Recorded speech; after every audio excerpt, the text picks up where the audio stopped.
Capital One Bowl Mania.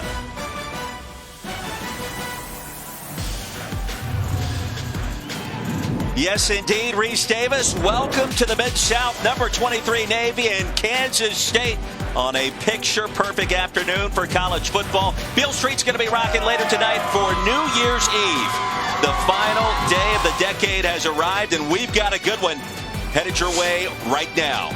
Welcome to the AutoZone Liberty Bowl as part of Capital One Bowl Mania. What a time to be alive, and what a game this should be. Two of the great turnaround stories in college football in 2019 with Kelly Stopper, Roy Philpott. Lauren Sisler joins us on the sidelines in just 1 minute. You talk about Navy, Kelly, a team that is 7.5 wins better than it was a year ago. That leads the country. In Kansas State, didn't make postseason play last season. They have this year under a first-year head coach. You know what's interesting as we talk about this game is they describe one another really the same way. They're tough, hard-nosed, and well-coached, and I agree with all three of those points. And they've turned it around by emphasizing the same things. They value the football. They're very good in situational football, third down, red zone, on both sides of the ball. And then time of possession matters to both of these teams. We'll see how it plays out today. Well, for Navy, time of possession starts at quarterback with Malcolm Perry. And this guy has set so many records this season in so many different ways. He's a native of Tennessee. He's going to have about 50 family members and friends on hand here today. Both of his parents served in the Army, so he's got the kind of background that makes sense at the academy. And, oh, by the way, too, he's the Offensive Player of the Year this season in the American Athletic Conference. And just go back to earlier this month, 17 days ago, Kelly, he was so solid against Army. Malcolm Perry is an electric combination of size, speed, and quickness. His commitment to the quarterback position is where everything changed at the end of last year. He's bought into the position, and that's where the evolution began, moving from just a playmaker to actually being a consummate quarterback, and that's what this team needed. And my, oh my, was he amazing throughout this entire season. 304 yards in the victory against the Black Knights that erased a 3-game losing streak. You see the other numbers. History could be made today. Only needs a $117 on the ground to set the FBS single-season record in terms of rushing yards by a quarterback. Well, it doesn't just end with Malcolm Perry. We flip the script. Kansas State's Skylar Thompson, a native of Missouri, was the Gatorade Player of the Year back in 2015 in that state. And in his career, the Little Apple, Kelly, 4,000 passing yards, 1,000 rushing yards so far. Elite company in terms of K-State quarterbacks. And he's a guy that can beat you in so many different ways this season. Skylar Thompson is truly a dual-threat quarterback, but it was the Oklahoma game that really was the turning point, maybe for this program, and certainly answered a lot of questions for Skylar Thompson. He came into this game wondering if he could do it in a big game, if his team could do it in a big game, and it became what he told us was the best football moment of his life. And how sweet was it at the end in the victory formation to win a game like that? It's been a rocky road. That young man has had a really amazing season. Amazing indeed. We mentioned elite company. How about the likes of Michael Bishop, L. Roberson, Colin Klein? Skylar Thompson's name right there amongst some of the great quarterbacks in the history of the Big 12. Well, Skylar Thompson's story is one that is rich with emotion. And for more on that, we check in with Lauren Sisler. Yeah, Roy, football has been such a catalyst for Skylar Thompson. Despite loss and tragedy earlier in his life, when he was just 6 years old, his mother lost her battle with stage 4 breast cancer. And then 7 months earlier, his grandfather, John, passed away from pancreatic cancer. Before his mother's passing, his mother would often tell him to set high goals, chase after them, and never give up. These words have always stuck with Skylar, and now when he puts on the jersey with Thompson scrolled across the back, he hopes that everyone will see his passion for the game and that he plays not only for himself, but for the people that he loves the most. An emotional conversation we had with K-State starting quarterback yesterday, Lauren. Thank you very much. And don't think that the presence of his mother and his grandfather is not with him here today. Wildcats led by first-year head man Chris Kleiman. Won 4 national championships in 5 seasons at North Dakota State before arriving into Little Apple. And you see those 8 wins. Only Ryan Day better in terms of Power 5 head coaches in their first year this season. And for Navy, Ken Niumatalolo, year number 12, the three-time American Athletic Conference Coach of the Year. Kelly, he was emotional speaking with us yesterday for reasons we'll get into later in our broadcast, but always fun catching up with Coach Ken. What a job he has done in 2019 to turn around the fortunes of the Naval Academy. Midshipmen won the coin toss and have elected to defer. K-State set to receive here at the AutoZone Liberty Bowl. Wacky bowl season already well underway. We saw Kentucky complete the comeback against Virginia Tech just moments ago in the Belk Bowl in Charlotte. We believe this game's going to be quite competitive as well. Bijan Nichols will kick things off for the Midshipmen. Youngblood, Phillip Brooks back deep to receive. Joshua Youngblood, the Big 12 Special Teams Player of the Season this year.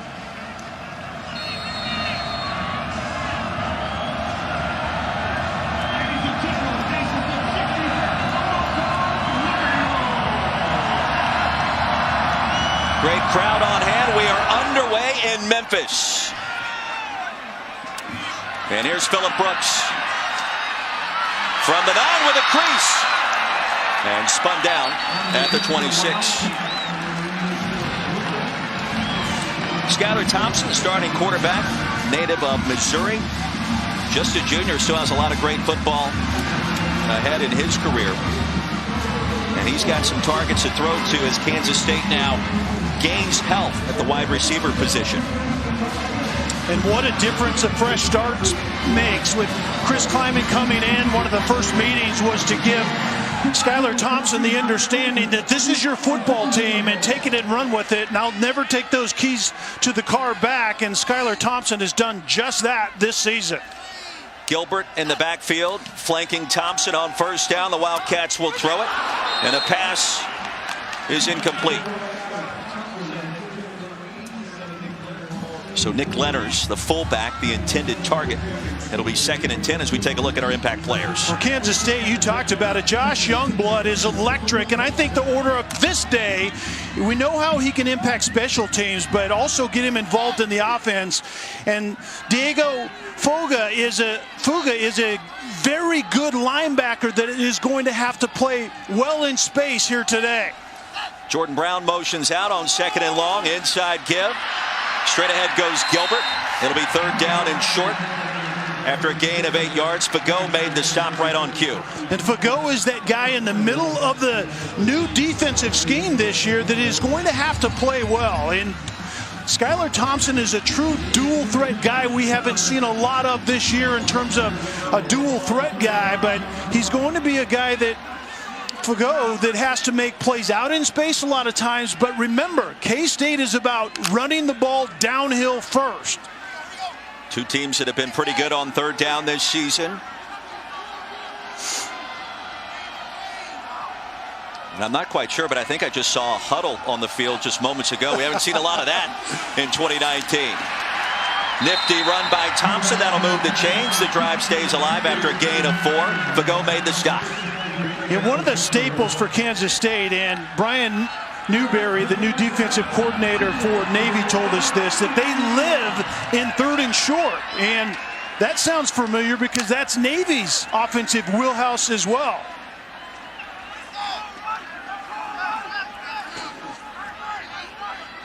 From the 39, Mason Barta in motion. We've seen huddles, we've seen fullbacks already in this one. Gilbert with a crease and another nice pickup. That's a 1st down into plus territory. The Ball State transfer, James Gilbert. They told us yesterday he runs violent. He did so right there. And this is what a violent, efficient run looks like. And Kansas State wants to be downhill. They're balanced offensively, but it's a new type of balance. Courtney Messingham, the offensive coordinator, said balance to him is balance between shotgun formation and under the center. That's a new definition of balance offensively. 5-man front contact. That'll cost Navy 5 yards. Jacob Springer crossed the line of scrimmage illegally. False start. Offense, number 87. 5-yard penalty. 1st down. Nick Lenners instead moved early. And Lenners is one of the 3 tight ends we'll see today in the tight end position. Just a little twitch out on the edge. Good recognition defensively by Springer. But the tight end position for Kansas State is essentially an extension of the offensive line in that downhill run game. The football now back in Kansas State territory. 8 in the box for Navy. There goes Gilbert. Makes one man miss and another. Back into Navy territory. Stopped at the 43-yard line by Cameron Kinley after a gain of 9.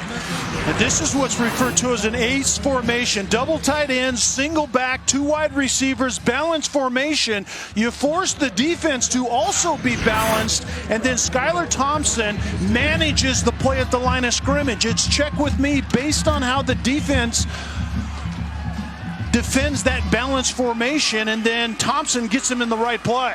Harry Trotter checks in for the first time, number 2 in white for Kansas State. On 2nd down and 6, they'll fake it to Trotter. On the wheel route, wide open was Brown, but the pass is incomplete.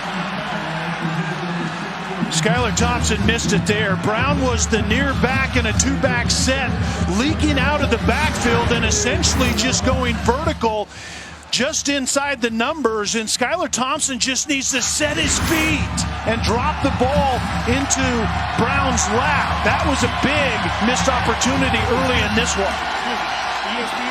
3rd and 6.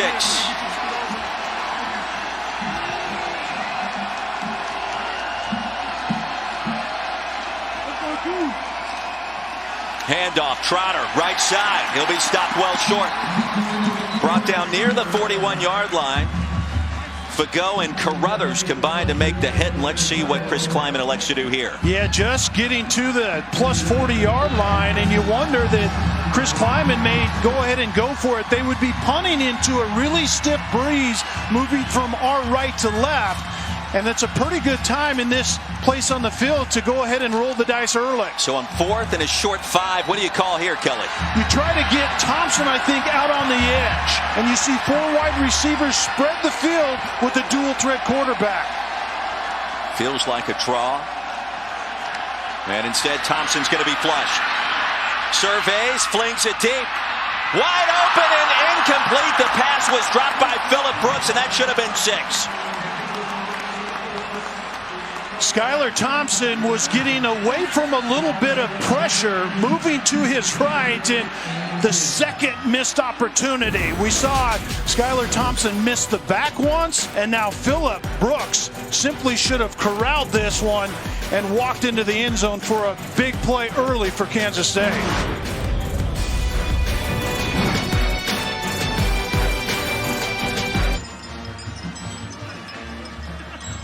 Back in Memphis, you're looking one of the most explosive players in college football this season. He's got a chance to break records previously set by names like Jordan Lynch, Lamar Jackson. 1,800 plus rush yards already this season for the Offensive Player of the Year in the American Conference, Malcolm Perry. And he's going to take off. It's what he does best, tripped up from behind after a short gain. Elijah Sullivan got there first, stopped him to just 3 yards.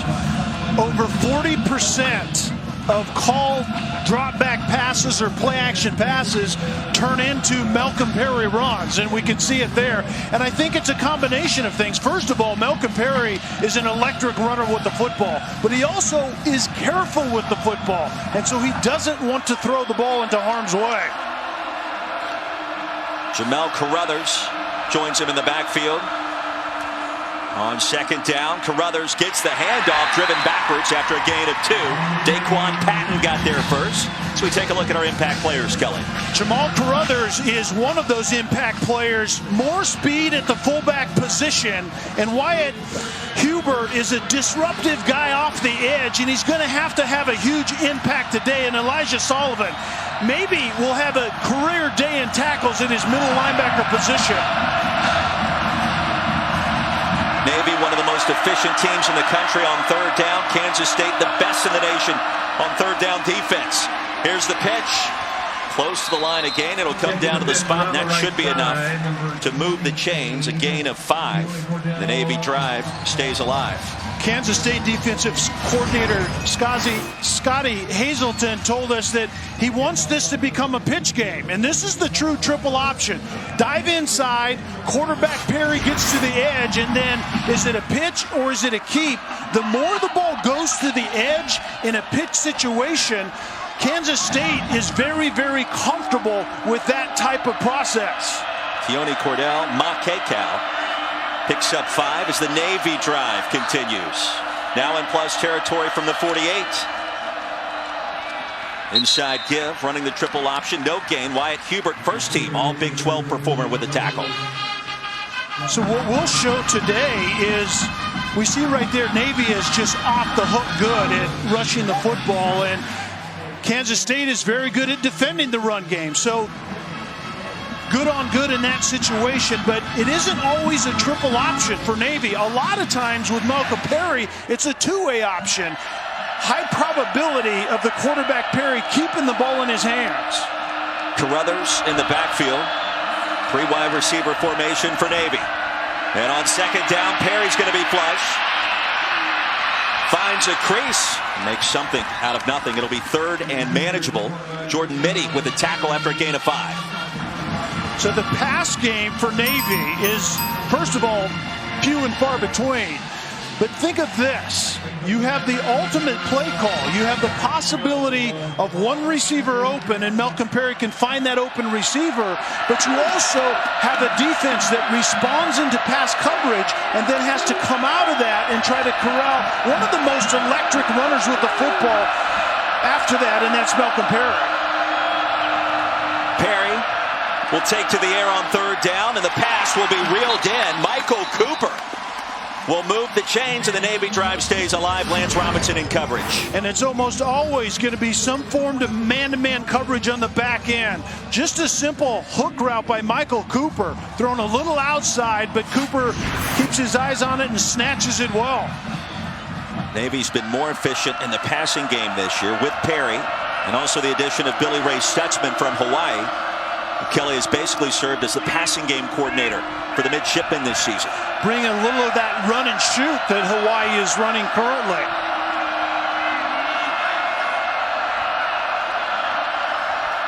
Second possession of the game. We're already halfway through the first. Perry stays alive, makes a man miss, and there he goes. Malcolm Perry. First down and goal for Navy.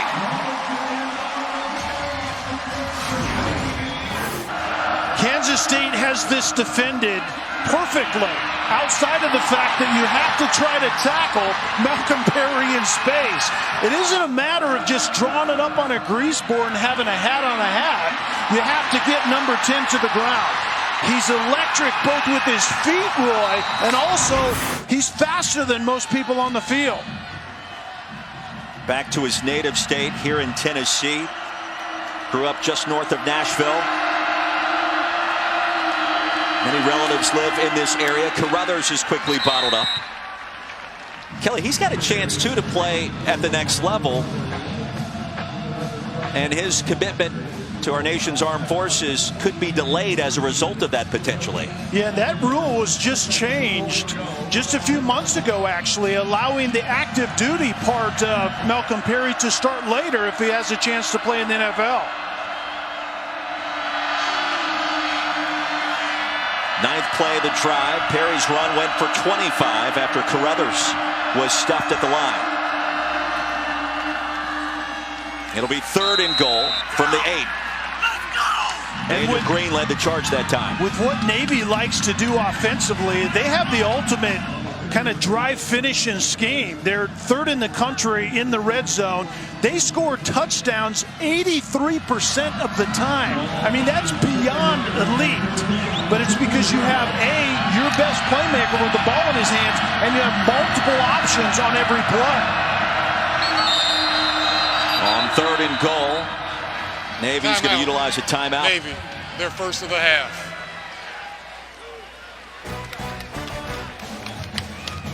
.5:16 to go in the first quarter. Big play coming up.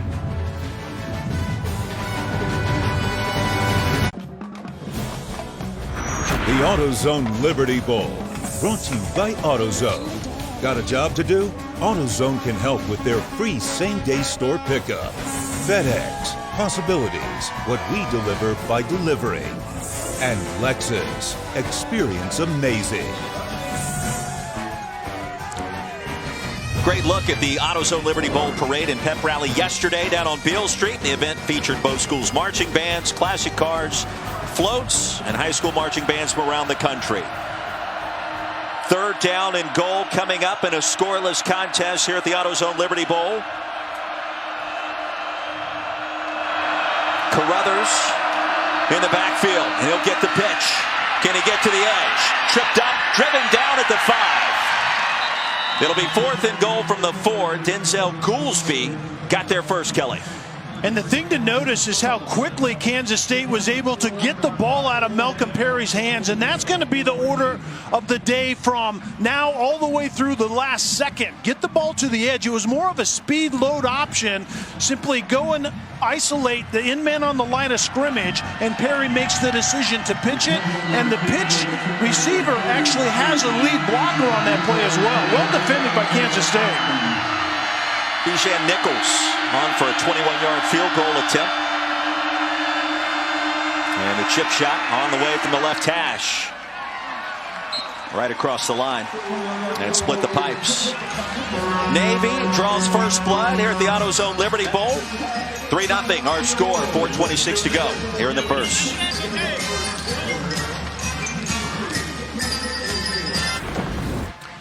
Now let's take a look at the Bowl Challenge Cup standings, brought to you by our friends at Progressive. And right now, Kelly Stoffer, the SEC, leading the charge after Conference USA, I believe, snuck in there a season ago. You remember that? I do, because impressive. These things matter when it comes to postseason or off-season message board Twitter fodder. I've never been there. I should visit sometime. Quickly, whenever you do. Make sure that it happens in a very fast fashion. Sounds good. Quick start for Navy. 3-0 our score. 4:26 to go here in the first quarter of the AutoZone Liberty Bowl. Kelly Stoffer, Roy Philpott, Lauren Sisler on hand. They'll pooch the kickoff. And a fair catch made at the 29. Well, don't forget, coming up next, we'll have the Valero Alamo Bowl. Number 11, Utah, the Texas Longhorns. Tom Herman's never lost a bowl game in his young coaching career. By the way, Kyle Winningham, head coach of the Utes, has won 11 of his previous 12 postseason games. And if a little Tyler Huntley is good, more is better. He has been so rock solid this year, and we'll see what Sam Ehlinger can do with his numbers so far this season. Wildcats take over. The handoff right side nets a couple, as Cameron Kinley made the stop after a short gain. So Jordan Brown picks up 2 yards, and let's see what Kansas State can do on its second possession. And Kansas State certainly is built around the concept of kind of funneling to third and manageable, converting and moving the chains. We talked about it, Roy, at the top, that time of possession matters greatly to both of these teams here today. A lot of people wondered, would Chris Kleiman's FCS brand of championship football work in the Big 12? The answer was a resounding yes, as Knowles goes around the left side for a short gain. I think Chris Kleiman was exactly the head coach following Bill Snyder that Kansas State needed. I think the things that Chris Kleiman did at North Dakota State, and was obviously incredibly successful, translate really well to the way that you have to play football in Manhattan, Kansas. 3rd and 6. Big play for the Wildcats. Last thing you want to do is go 3 and out after giving up a score to Navy. May not get the football back until midway through the third quarter. Kansas State, their first of the half. That could happen. 30-second timeout. And K-State will utilize a timeout.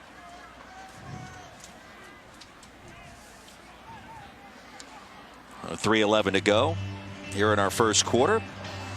Thinking about the Big 12, don't forget, now on ESPN Plus is a must-have for K-State basketball fans this year. An exclusive home to more than 40 men's games. Very easy to sign up. Just go to ESPNplus.com/Big12 to make sure you're on board today. Chris Kleiman, 4 national championships in 5 seasons as head coach of the Bison. That's pretty good. And so a lot of people wondered, you win those titles there, how does that translate into the FBS ranks inside the Power 5? And the answer is so far, you see the 8 wins, most by a first-year head coach in K-State history. It's worked out pretty well, and let's see what happens here today. Yeah, and just a different approach altogether than what Coach Bill Snyder built his program around, and so far so good.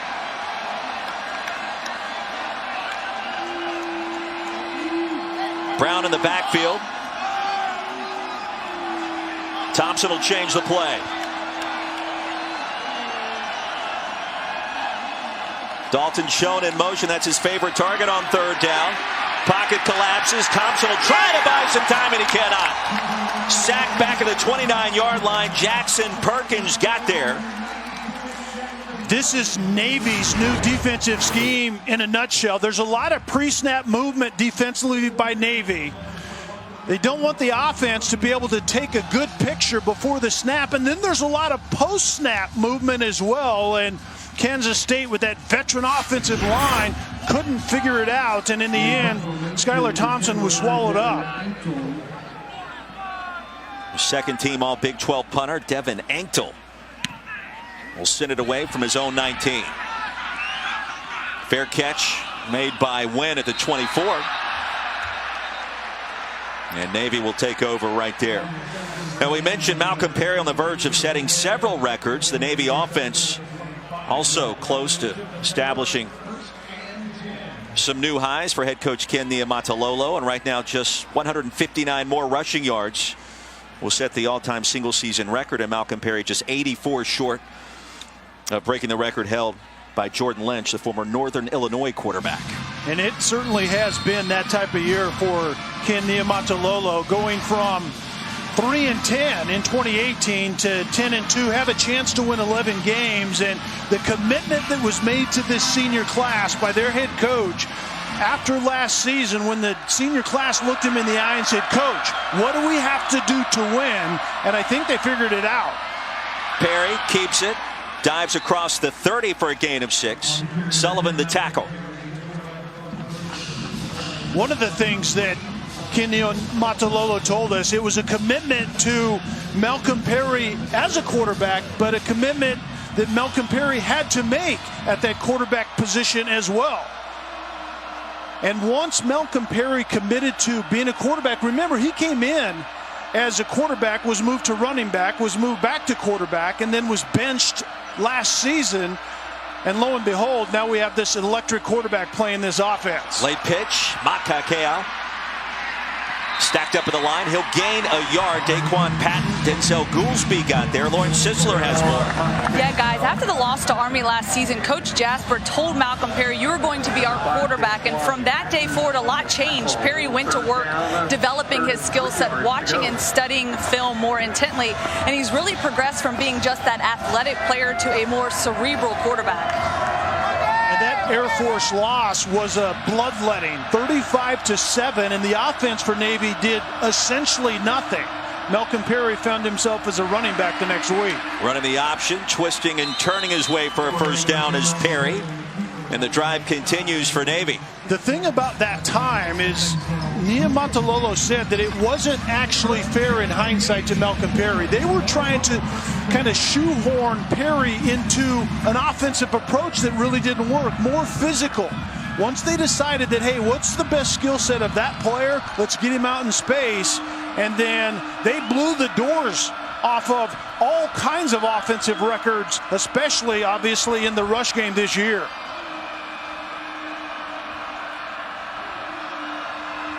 Yeah, just go back to that victory against Army. And Perry, 304 rushing yards by himself, bottled up here after a gain of 1. And he told us after that game, as they lined up in victory formation, he actually had tears in his eyes. It messed up the cadence as they tried to close that contest out. But he was emotional. His teammates were emotional. Ken Niumatalolo was as well after a resounding victory against the Black Knights, 31-7. 15 in the books here at the AutoZone Liberty Bowl. Second quarter coming up.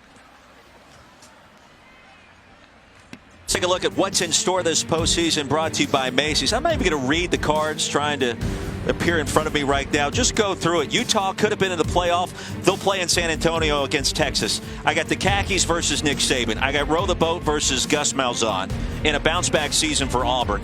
Oregon, Wisconsin, final game for Justin Herbert. And then also probably the final game for Matt Rule against Georgia.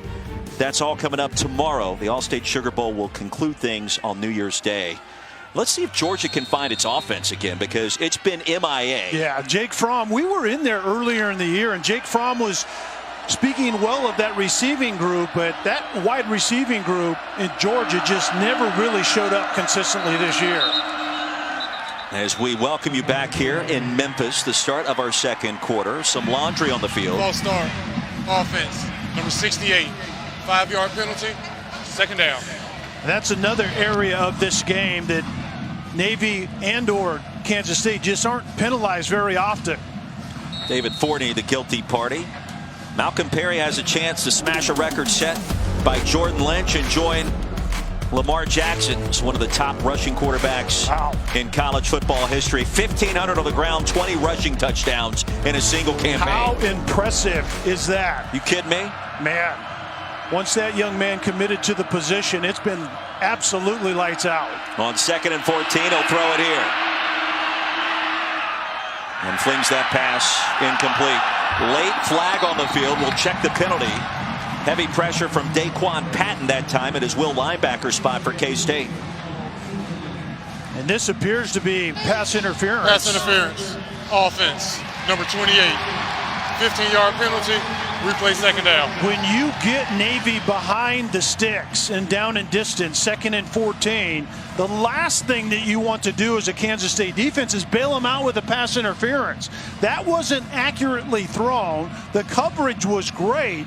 A little panic at the end led to that pass interference call. Makekau, as the penalty was assessed on him. On Navy. I thought that the Kansas State defender arrived a little bit early. 2nd and 29. The triple option doesn't exactly have an answer for this unless your quarterback is Malcolm Perry. Let's see if the magician can go back to work. He'll pitch it. Makekau bottled up. Elijah Sullivan led the charge for the Wildcats. That's Kansas State defense front and center. They don't really have any alpha dogs on that defense. It's really distribution and production across the board. That defensive line, they all have somewhere in the high 20s in tackles, and they all have pressure numbers. They have 4 defenders in the back 7 that have 50 tackles or more. And that was who Chris Klieman was at North Dakota State. It was a group effort defensively, game in and game out. And you saw Scotty Hazelton, defensive play caller for the Wildcats. Very good year in his first campaign in Manhattan. Trey Deshaun, Reggie Walker stopped Navy dead in its tracks. Right now, the Midshipmen, Kelly, just 59 yards on the ground so far, yet leading by 3. And that really is the template to get Navy's offense off the field, is get them behind the chains, make them count on the pass game, and typically that doesn't end real well. This game's had an old school throwback feel to it so far. Very physical at the line of scrimmage. Owen White checks in. 43 yards per punt this season. He'll turn it over beautifully here. Driving Brooks back from his 34, waiting on the convoy. There he goes, Brooks. Far side, can he get to the end zone? Yes, he can. Touchdown, Wildcats.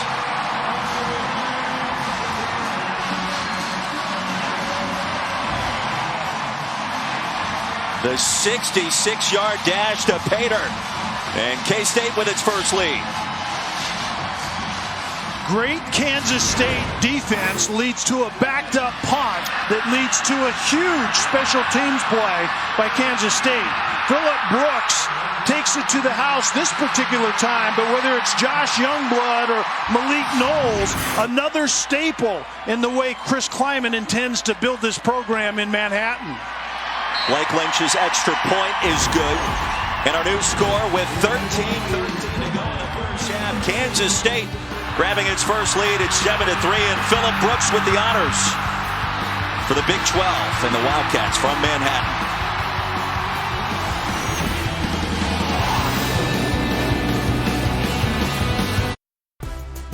Stream your favorite sports, stories, and series with ESPN Plus, Disney Plus, and Hulu. Get all three for just $12.99 a month.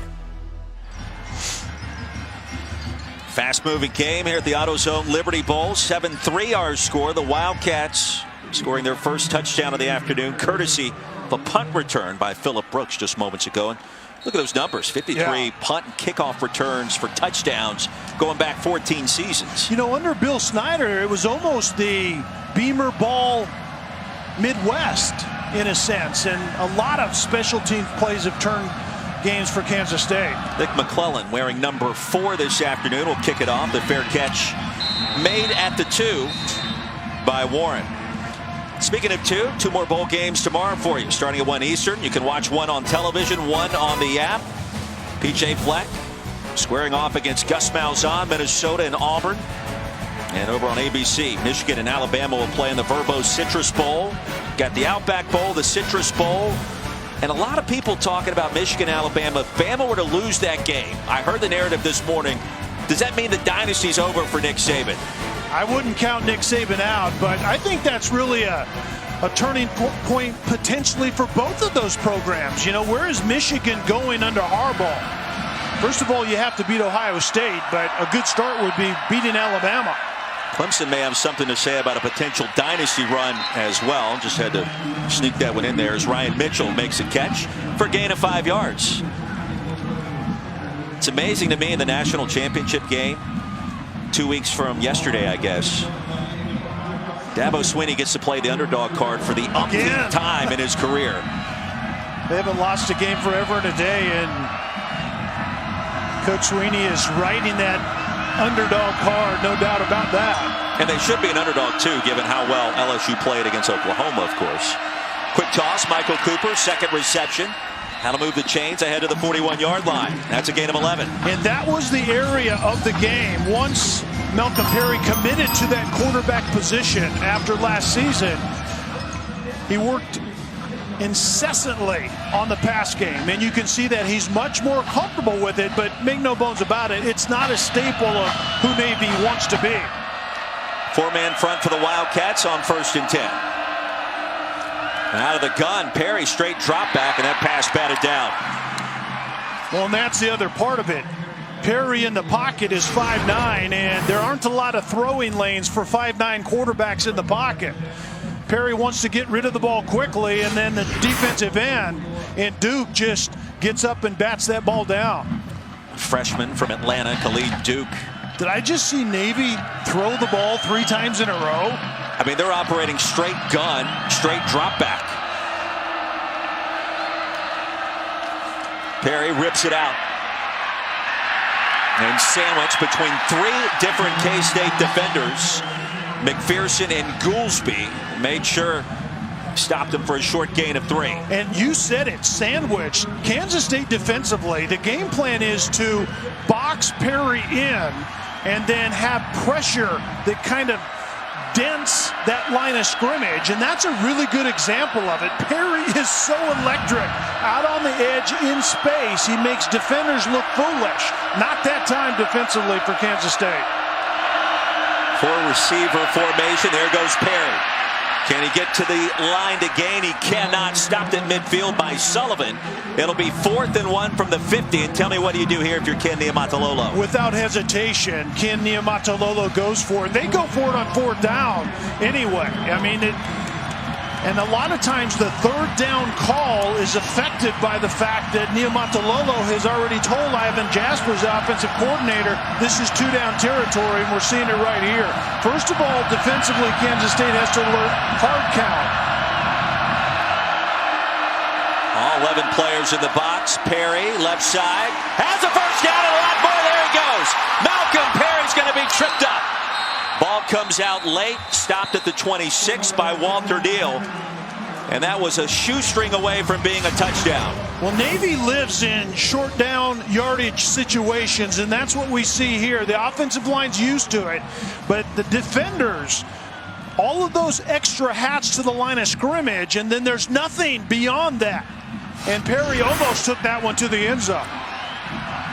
He tiptoed through the line of scrimmage, through all of that carnage, and then found a way to almost score a touchdown. Late pitch here, Miles Fells. Can't get to the edge, and down he goes. Sullivan, again, who's been extremely active in this first half. And we talked about it.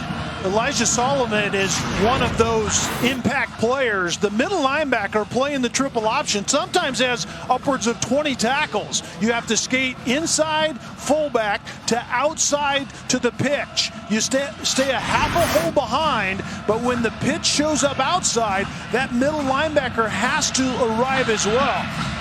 I love it when you drop new knowledge and new terminology on me. Half a hole behind. Oh, yeah, there you go. You can use that sometime today. Breaking open towards the end zone and reeled in for the touchdown. Navy back out in front. Makekau brings in the touchdown on a beautiful pass from Perry. It's easy for the defense to lose running backs in the pass game because of all of the bells and whistles on the back end. Makekau is going to just release right up the field, and that's the part of the game that Malcolm Perry is so much better at, is reading defenses but also throwing the appropriate pass that we saw right there. Nichols on for the extra point. Flag on the field, and likely offsides coming against K-State.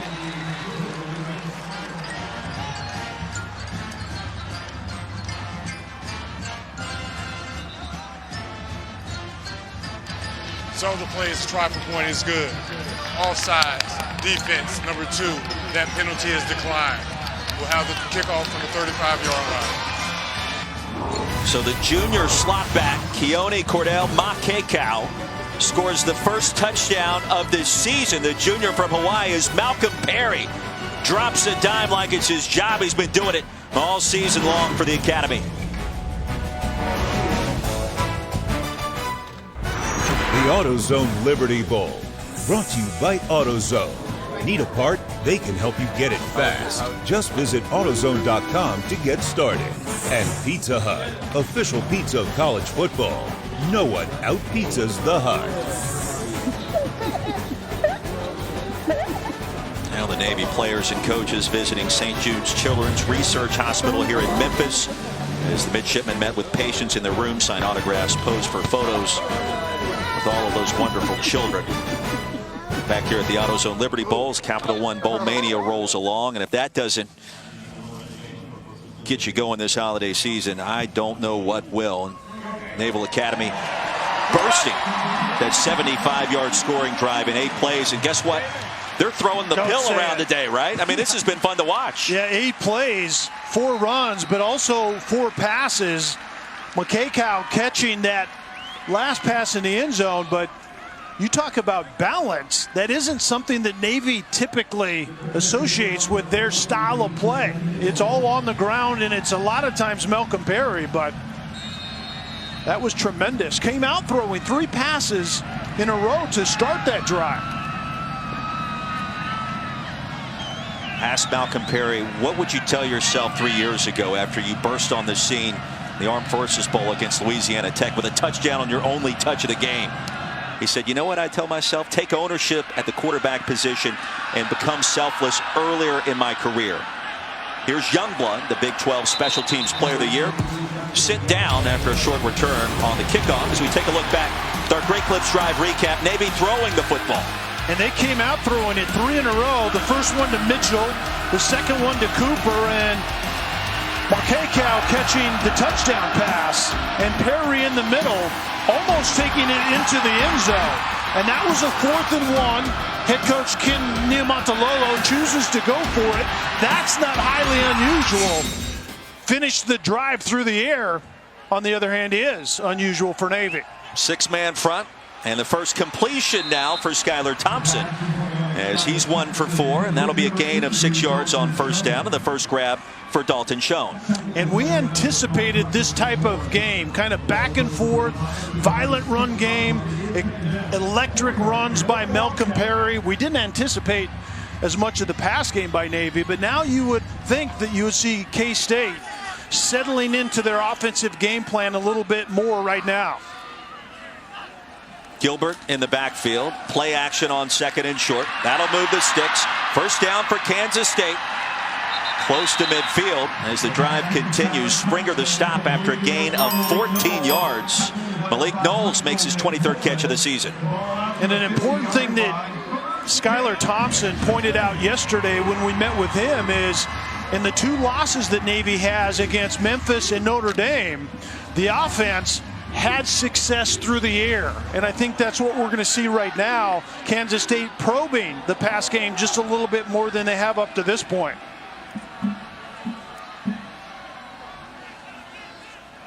Navy showing different looks right before the snap. As advertised, Thompson delivers on target.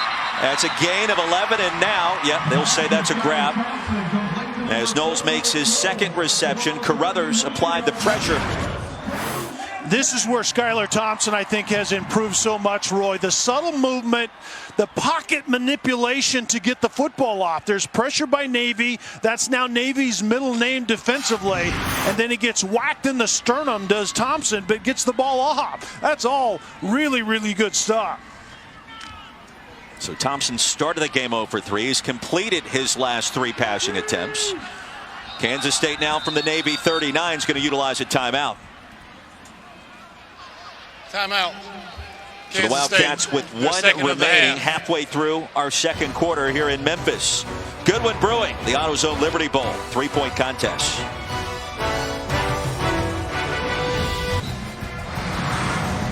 And we welcome you back to the AutoZone Liberty Bowl as part of Capital One Bowl Mania. Beale Street will be rocking later tonight here on New Year's Eve. One of the final college football games of the decade. And don't forget, Inside the College Football Playoff now streaming on ESPN+. Episode 2 actually premieres today, following the day surrounding last Saturday's semifinal games as LSU and Clemson punched their ticket to the national championship in less than 2 weeks down in the Big Easy. And how much fun is that going to be? Joe Burrow, Trevor Lawrence, Etienne, Edwards-Hilaire's now healthy. It's going to be a lot of fun. A lot of fun here at the Liberty Bowl as well. 1st and 10 from the 39 for Kansas State. Kelly Stauffer, Lauren Sisler, Roy Philpott. Wildcats keep it on the ground and a gain of 3 on first down. Fago with the tackle. And Skylar Thompson, what a comeback story this has been. At least you look at the numbers and the metrics all suggest he's had a great year, but so much to unpack with the junior signal caller from Independence, Missouri. And it really all started with the fresh start that Skylar Thompson got when Chris Kleiman took the job. They have a prior relationship. Kleiman actually recruited Thompson out of high school to North Dakota State, and it ended up that they're together again, and it makes a difference in a quarterback's life when you're told that you have the keys to the offense. Wright checks in at running back for the first time. Knowles makes his 3rd reception on this possession. And that'll move the chains as we check in once again with Lauren. Yeah, and Kelly, when you talk about he was given the keys, so to speak, he said it really changed his entire outlook. He told us that because Coach Kleiman believed in him, he was able to focus on becoming a better leader for this football team and not always having to look over his shoulder and wonder if he's going to lose his starting job. It's been a tremendous confidence boost for him and for the entire team, knowing he's their guy under center. And that's the right word, confidence. You need that as a quarterback, and this coaching staff put their trust in Skylar Thompson. Wright will get his first touch, and the bruising back dives ahead for a short gain of 1. Carruthers with the tackle. And Lauren, what you talked about, once you're not using all of your energy to fight and or keep the starting job, is you get to work on the little intricacies of playing the position, and that's where Skylar Thompson is now, and it's a vital place to be. You learn the offense better, you could be a better leader, and right now Kansas State's seeing all of that out of that young man.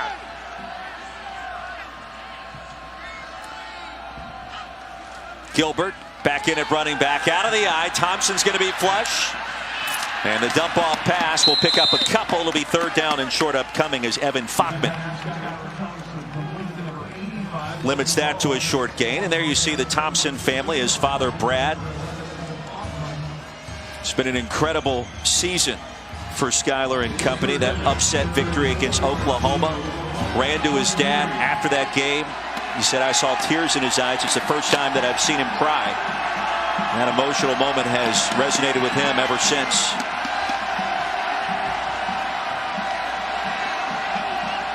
So after Logan Long picked up 4, it'll be 3rd and 5 for the Wildcats. On the jet sweep, Phillip Brooks scored the touchdown on the punt return moments ago. Stop short here. It'll be 4th and 1. Jacob Springer got there. And I would think Coach Kleiman would probably go for it right here. Right now what you see is Kansas State's getting a really good fit up front on the offensive line of scrimmage. Some gnarly, nasty veterans up front, all senior starters. Great deal of communication, and why not go for it on 4th and 1 right here if you're Kansas State?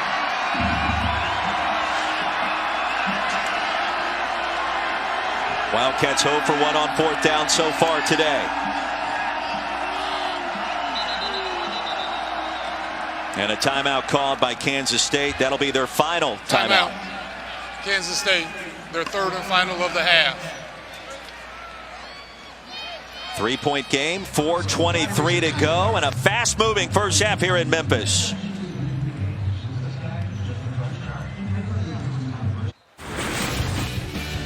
And don't forget, coming up on the Mercedes-Benz halftime report, Reese Davis, David Pollack, Desmond Howard. JT versus the Oregon D in a Belk Bowl thriller as Kentucky came back against Virginia Tech. Should be a lot of fun. We'll send you out to the Rose Bowl back here in Memphis. 4th and 1 for Kansas State out of the timeout. Gilbert flanking Thompson in the backfield. 10 in the box for Navy. Gilbert left side. Only needed a yard, and this is going to be close. They're going to give him the spot. The drive continues. Cromartie met him right there in the hole, and Gilbert won that one-on-one battle. And at the end of the day, I think Chris Kleiman was confident in this. They didn't need a whole lot. You have a veteran offensive line, and they communicate so well, and there's very little leakage. And that's what you need in short yardage situations. A hat on the hat, just don't allow quick penetration, and typically you can convert right there, and Kansas State did.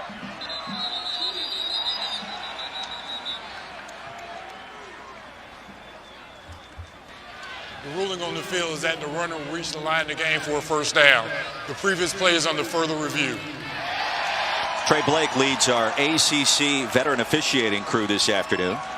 And for the first time, we will have an additional look by Joe Ryder in the replay booth. It was interesting during that timeout. There was a little gamesmanship going on. Blake Lynch, the kicker for Kansas State, was out warming up on the field as if he was going to kick a field goal. As we take a look at the replay to see if indeed Gilbert did make the line to gain. And I'm not exactly sure. Certainly didn't make a good 3/4 to a full yard past the line to gain. But remember, the standard always is indisputable video evidence, and I'm just not sure. From those first 2 angles, it appeared he was stopped short of the 18-yard line, which was the line to gain to get the first down. Question is, to your point, is that indisputable video evidence based off the angle? Yeah, that's the key, is the angle. Unless you have a camera that's looking right down on the line to gain, it's very difficult in short yardage situations to reverse how it was called on the field originally. And I think that's probably what we're going to get. This should be a great look at it. I think this is a call stands situation, and Kenny Matalolo certainly thought his defense prevailed right there. What do you think? The call's going to stand because there's not enough video evidence to overturn it. Review, the ruling on the field stands. That gamesmanship was interesting because Blake Lynch was out warming up, and the effect that has is that Navy's looking out to see what sub package they put in. Are they kicking a field goal or not? And Lynch gave the impression that he was staying on the field to kick. At the last minute, he left. I told our producer during that break, Rob Adamski, there's a better chance of me kicking a field goal than Blake Lynch. I knew they were going to go for it. You used to kick field goals, right? I was pretty efficient back in the day. For the first down, here's Gilbert. And no running lane there. He is sent backwards. He's going to lose half a yard. Remember how this drive started? Skylar Thompson throwing the football. And I think that's exactly what Kansas State has to continue to do. And furthermore, get Skylar Thompson out on the edge. Right now, it's tough sledding up inside to some extent, even though that's who Kansas State is offensively. 11th play of the drive upcoming. Nice air Crow Marty playing from that Raider position in the Navy defense. In attack mode in this first half. He bottled up Gilbert that last play. Jordan Brown, the new running back for the Wildcats. Clean pocket for Thompson. Has all day.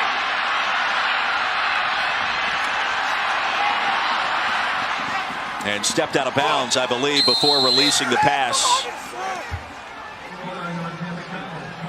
It'll be 3rd and long. And Navy doing a great job in coverage. Navy's new defensive identity is a lot of pre-snap movement. Get pressure on the football. Don't allow the quarterback to take a quality picture before the snap. But coverage really wasn't in that description, but that was really good coverage by Navy that time. Officially ruled an incomplete pass, Kelly, although that second look appeared as if he threw it from out of bounds. I think you're right. It looked like that right foot of Skylar Thompson might have been out of bounds before he released the football. 3rd down and 11. This might be the replay booth coming in to take a look.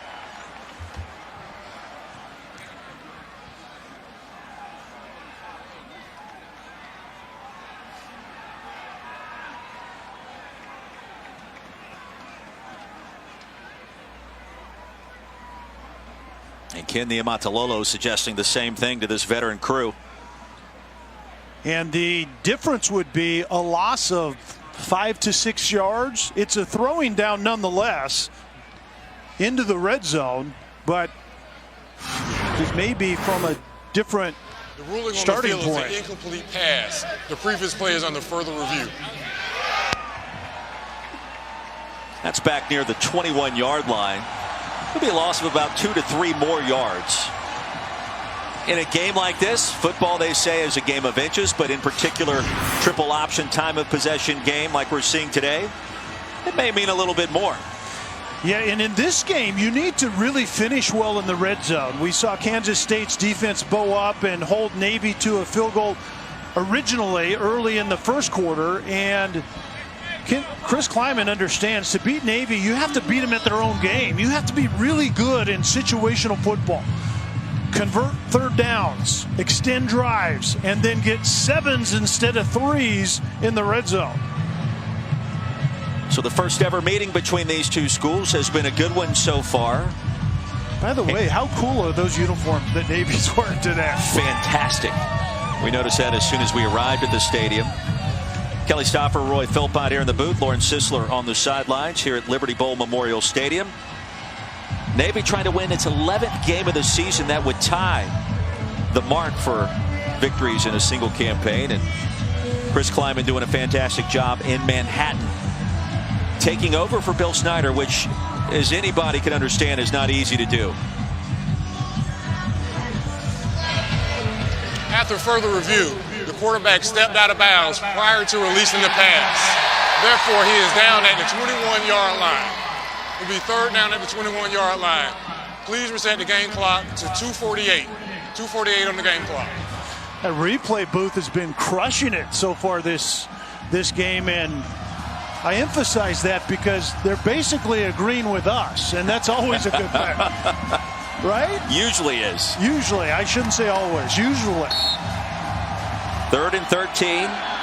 Approaching 2.5 to play here at the Liberty Bowl. An exciting first half. Brown, the running back. Here comes pressure. Thompson escapes, throws it into the turf. And he was lucky he wasn't sacked by Alon Nash near the 30-yard line. Head coach Ken Niumatalolo went looking for something new defensively in the offseason, and this is it. Brian Newberry brings in a scheme that really is creating a niche at the Naval Academy. It's a lot of bells and whistles before the snap, creating indecision in the blocking scheme, whether it's run or pass protection. That's the result of it we just saw on that play. 39-yard field goal attempt by Blake Lynch is good. And just like that, we're tied at 10.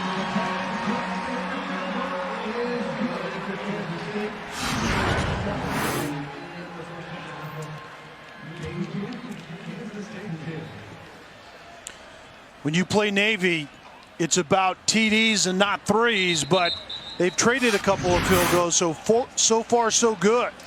Well, don't forget, we mentioned it earlier, coming up Monday, January 13th, 8 Eastern, 5 Pacific, on ESPN and the ESPN app. We'll have the College Football Playoff National Championship game presented by AT&T. It's the Heisman winner, Air Burrow, and LSU taking on Trevor Lawrence and the defending champion, Clemson Tigers. The numbers by Burrow against Oklahoma, just downright silly. Yeah, it's absurd, and that's exactly why I'm not picking LSU to win it all. Because it has to stop somewhere. It can't continue through the entire year. I'm betting on Brent Venables, even though those numbers are completely outrageous. Well, the mad scientists will go back into the laboratory in Clemson, South Carolina, and try to conjure up something that just slows down LSU's offense, because really nobody has done that the entire year, to your point. What a great matchup. Joe Brady, passing game coordinator, Brent Venables, defensive coordinator. It's going to be a lot of fun down in the Big Easy. And a lot of people have forgotten Clemson's won, 29 games in a row now. BYOG, old school Dabo. And they're going to have something to say about what transpires down Look at in those New Orleans. Numbers. I mean, absolutely incredible. And getting to play the other bus guy's card a lot, the underdog. We're just kind of hanging around, and everyone's trying to count us out. How good is that when you win all those games in a row and you still get to play that card? First down for Navy. Midshipmen with 2 timeouts remaining, and the inside give nets 4 yards. Mitty the stop against Carruthers. It's certainly a hurry-up 2-minute situation. Navy doesn't actually live here very often, but they can go fast when they want to.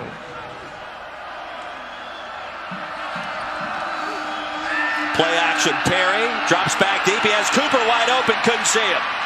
He'll take off and be stopped short of the line to gain by Wyatt Hubert. That's a gain of 4, but Michael Cooper, number 3, was streaking wide open in the seam. Yeah, right down the hash, and you're right. Navy. Malcolm Perry had it, but that's where Malcolm Perry kind of plays that passing game somewhat conservatively. If he doesn't see it clearly, he doesn't throw the football. So Navy will call a timeout. 3rd and 2 upcoming. Less than 2 to play in our first half.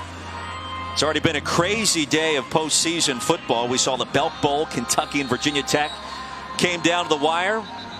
A 31-30 thriller in Charlotte. And now Scotty Hazelton will talk things over here with his star linebacker Elijah Sullivan, who already has more than 7 stops in these first 2 quarters. How good is Coach Hayes' beard right there? Beard game, I told him yesterday. I hadn't seen you since you left Laramie. It remains as strong as ever. Yeah, no question. That is a good beard, and his defense has played really well against an incredibly electric quarterback in Malcolm Perry thus far today. Out of the timeout, 3rd and 2. Carruthers stacked up. Driven backwards, he's going to lose a yard. Trey Deshawn got there first, the senior. The option for Navy starts with the fullback, and Kansas State knows that. Navy appears to be getting ready to at least give the impression they're running a 4th down play here. Movement. Let's see who jumped first. Hubert was in the neutral zone. It's who went first, and I think it was Wyatt Hubert that jumped in and caused the Offside. movement. Defense, number 71. 5-yard penalty results in a first down.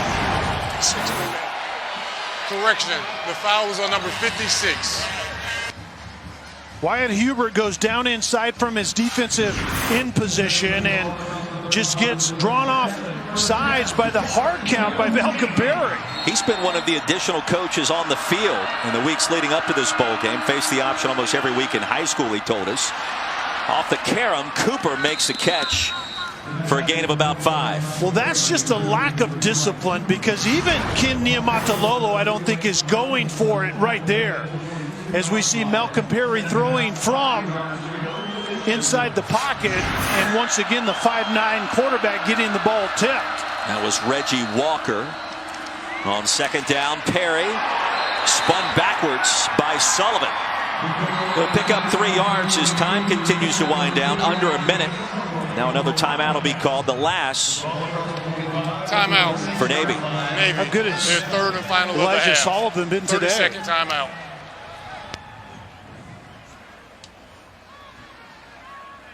Well, 2 bounce-back programs this season, 2 bounce-back quarterbacks. You see their numbers. Thompson got off to a slow start, but he started to warm up on that last possession.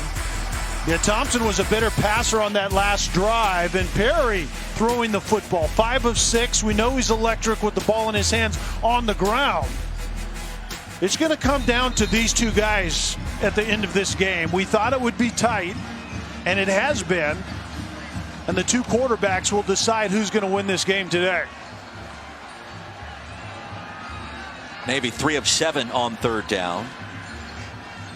Thompson was given the keys to the Kansas State offense the second that Chris Kleiman arrived on campus. Really changed his outlook. I'm not even sure if he would be at Kansas State had Kleiman not arrived and said what he said. On third down, Perry sacked. Reggie Walker tipped a pass 2 downs ago. Now records a sack to thwart this Navy drive here.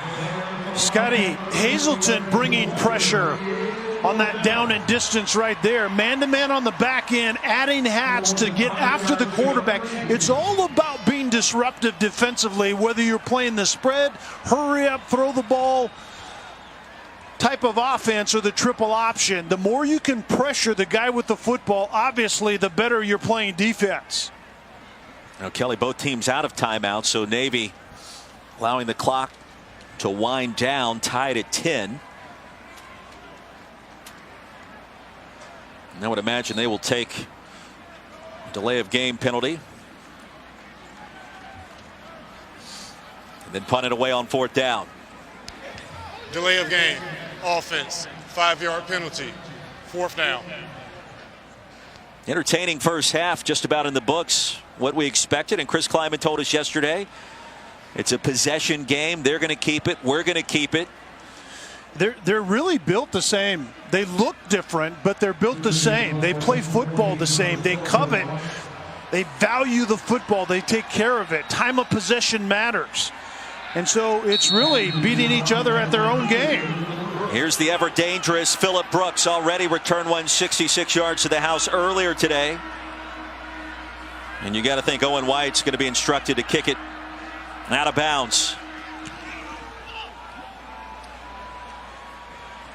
And he does. So 3 seconds remaining. See if Coach Kleiman elects to allow Skylar Thompson to run around a little bit. Try to make something happen, throw the football in the air. You can either get a huge play or potentially a penalty and get another crack at it. But it looks very much like Kansas State is happy with 10-10 to go into the locker room. Yeah, just think about what we saw yesterday at the end of the Western Kentucky Western Michigan game. Hail Mary into the end zone, penalty flag thrown, and a field goal won it for Western Kentucky. Entertaining first half of the books here in Memphis at the AutoZone Liberty Bowl. Chris Kleiman pleased with his club start. We're tied at 10. Navy and Kansas State. We'll send you to Reese Davis for the Mercedes-Benz halftime report. Coming up right after these messages. Capital One Bowl Mania.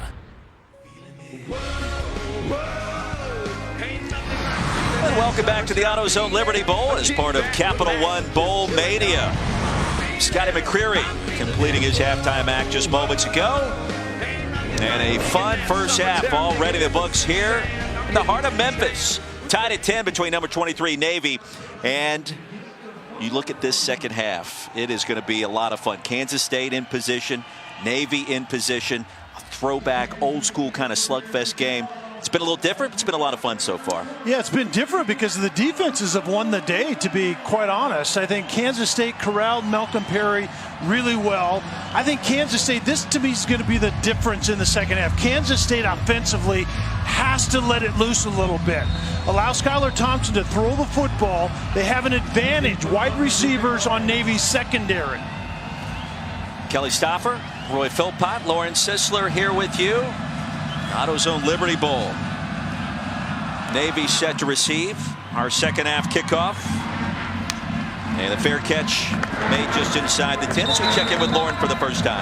Yeah, talking to Coach Kleiman going into the locker room, he says he really likes the way the defense is executing. They really understand the speed of the game, but on the offensive side of the football, not executing as well as he would like them to. He says they really got to shore up their protection, create some explosive plays, create some momentum here in the second half. Well, what Lauren just talked about, the speed of the game, what Coach Kleiman referenced, is so important. You can't really anticipate the execution that Navy does in that triple option, and Kansas State adjusted to it from the get-go in this game. Navy's got a chance to win 11 games this season. That would tie a single-season record with a victory today. On the option ahead to the 30, it'll make it 2nd and 5 as Mitty stops the ball carrier. And I would think out of Navy offensively, we're going to see more of the true triple option. I think Kansas State has proven that they can corral Malcolm Perry in more of the two-way option game, which is quarterback-centric. More triple option out of Navy in the second half. Yeah, less than 100 yards on the ground in the first two quarters. After the game by Ma Kekow. Offense, number 71. On the field. 5-yard penalty, second down. Is it just me, or the ref's mic giving us about every third word? I think maybe there was some hanging out on Beale Street late yesterday, perhaps. I was hoping. That. I don't know. I was hoping that my ears weren't cutting out like that. I'm blaming it on the mic. It's a game that's featured fullbacks, huddles, defense, physicality.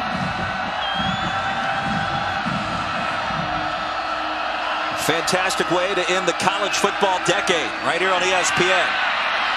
Perry escapes. He's got a first down and a lot more. Into plus territory. Navy setting up shop on its opening possession as Sullivan ushered him out of bounds. 4.5 out of 10 called passes turn into this type of Malcolm Perry outside the design of the concept play, where one of the most electric quarterbacks in the country, actually college football players in the country, gets outside and plays like that. And you can see right there, the 21st game, 100 yards, second most in school history. 29 on that last carry. From the 46. And a gain of 4 as Jamel Carruthers is stopped by Sullivan, who now has 9 tackles today. And we have to keep in mind that Jamel Carruthers can make Navy's offense different. Much more speed at that battering ram fullback type of position, and we haven't seen a lot of him. Kansas State knows the triple option starts with establishing the fullback and then moving to the edges. So Kansas State did a great job of corralling Carruthers in that first game. And Carruthers actually has been clocked faster than Malcolm Perry. Right side, that's a first down, and history is made as Malcolm Perry moves the chains. He was tackled by Denzel Goolsby. But a new single-season rushing record has been established as Malcolm Perry already over 100 yards in this game today. Passing Jordan Lynch, all-time for quarterbacks on the ground in a single season, Kelly.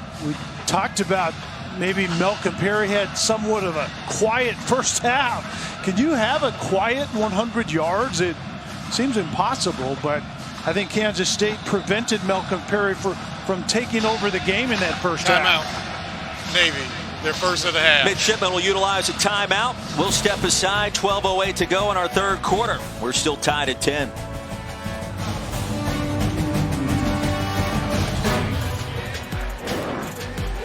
Back at the AutoZone Liberty Bowl, we're tied at 10. Kelly Stoffer, Roy Philpott, Lauren Sisler. History made as we went out to that last break. Malcolm Perry, Navy quarterback, now has established a new single-season record. 1,923 rushing yards, eclipsing the former mark set by Jordan Lynch, the Northern Illinois quarterback, in 2013. Nobody has been more effective on the ground at the quarterback position, Kelly. It's always a pleasure when you get to watch history being made, and what an electric runner with the football. Quickness and speed, that's a tough combination to find in one human being. Buck 19 on the ground already today for Perry and counting. He had 304 against Army 17 days ago. Flush, he'll gain a yard here. There is a flag on the field at the 17-yard line as Wayne Jones stopped Perry.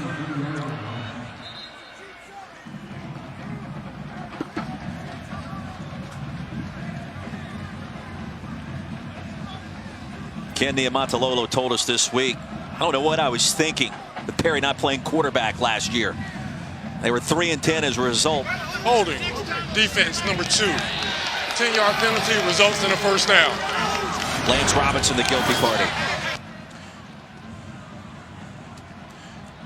Yeah, Lance Robertson down below on Chance Warren. Chance Warren's just trying to get vertical, and obviously Robinson reaches out and grabs him.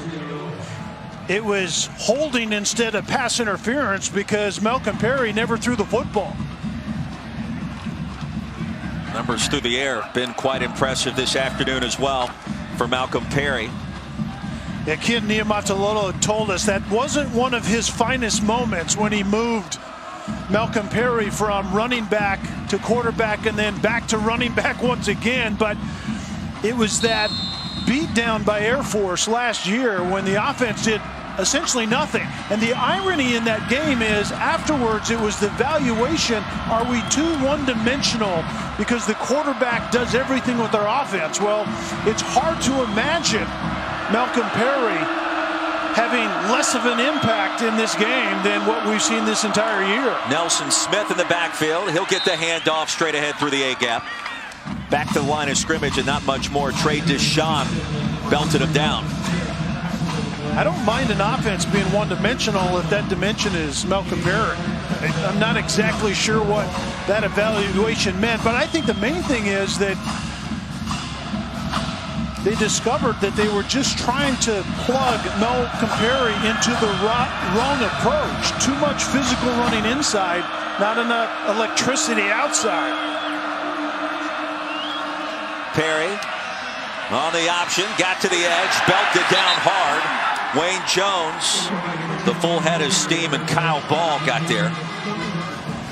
Short game. And just watch the speed and athleticism coming from the inside out by Kansas State. That's how you have to defend Malcolm Perry. That half a hole behind concept is you chase the quarterback from the inside outside, and then speed has to kind of feather out the play, and then you swallow up the quarterback.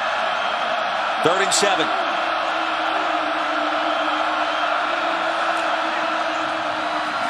On the end around, here's Chance Warren with all kinds of real estate. Warren towards the end zone, to the house for 6.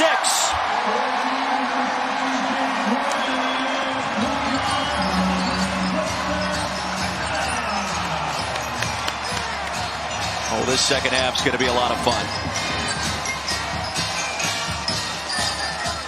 Well, the last time out, it was the Navy special in Philadelphia against Army, and this is that version except without the throw.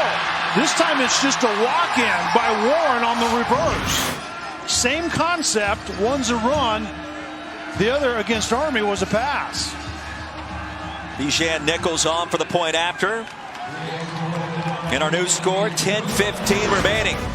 In our third quarter, 17-10, the Naval Academy out in front of Kansas State. Some trickeration for our first points of our second half as Chance Warren scores his second touchdown of the season.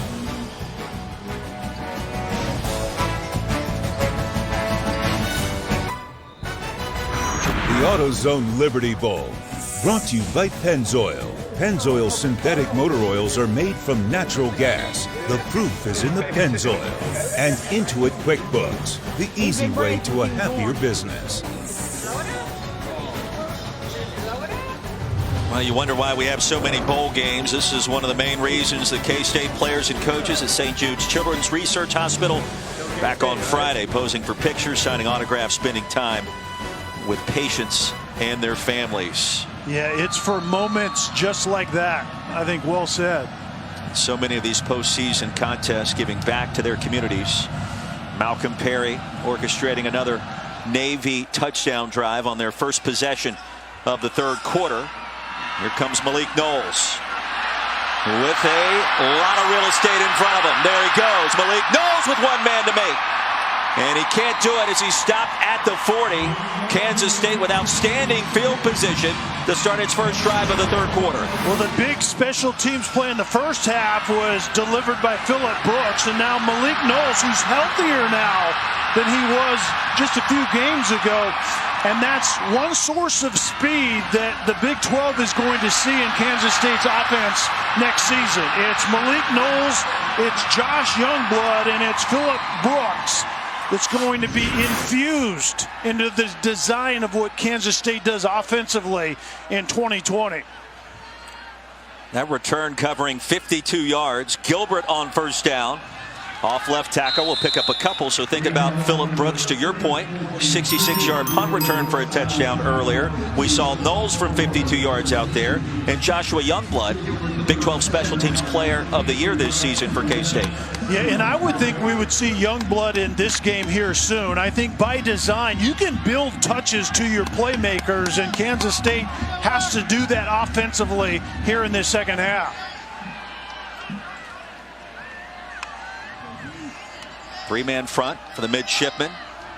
Now make it 4 on 2nd and 7. Schoen has it. 1 yard short of a first down. Carruthers stopped him. Well, we talked about Skylar Thompson getting the keys to this offense, meeting number one with Chris Kleiman. Well, this is where you prove that offensively as a staff with Skylar Thompson. Allow this game to be put on his back in the pass game in this second half and get it done. That's what it's going to take for Kansas State here. Barta, the fullback, Gilbert dotting the I. Straight ahead. Needed a yard, and this comes down to the spot. Springer and Pittman stopped him right at the line to gain Kelly. And it's going to bring up 4th down. Well, Kansas State's not opposed to going under center. That's what they determined to be balanced, is between gun formations and under the center. Put Skylar Thompson under the center and quarterback sneak right here. 7 in the box for Navy, all at the line of scrimmage. Thompson straight ahead. A secondary surge may have gotten him there. Let's see. And a late flag on the field.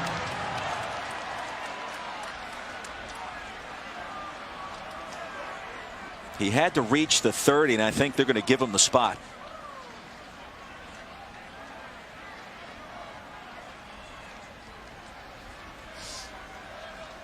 And the penalty coming well after the play ended.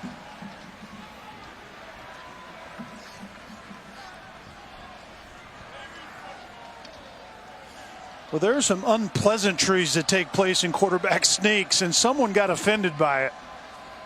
The ruling on the play is the runner reached the line of the game for a first down. After the play, unsportsmanlike conduct, offense, number 62. That's number 62's first unsportsmanlike conduct foul. 15-yard penalty from that spot will be first down. Well, Tyler Mitchell is the right guard for Kansas State. One of those seniors that played a lot of football but lost his cool on this play. And you can see down in the bottom of that mass of humanity, things are said and places are grabbed that aren't allowed in most walks of life, and that's what happened right there with Tyler Mitchell. That was fantastic. You saw Diego Fagot kind of grimace backwards for a moment, maybe highlighting your point. Grimace indeed. It will be a first down. The ball moves backwards, and so does the snap. Thompson jumps all over it way back in Kansas State territory at the 35-yard line. It almost looked like Thompson wasn't ready for the snap, and then when the gun snap is off the frame of the body of the quarterback, that one was high and it was hot, and I don't think Thompson knew it was coming. So Kelly, after picking up the first down, Kansas State then loses 33 yards on a penalty and a snap that whipped right past Thompson. How does 2nd and 28 sound to you?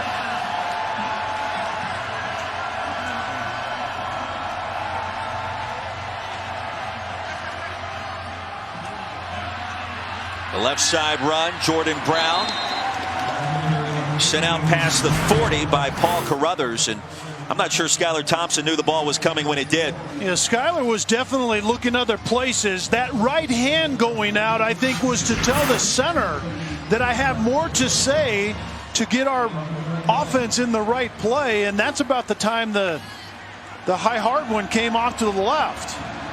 You called the 5 seniors up front for Kansas State a gnarly bunch earlier. That was a gnarly, ill-timed snap right there. 3rd and 24. Thompson with time, now escapes.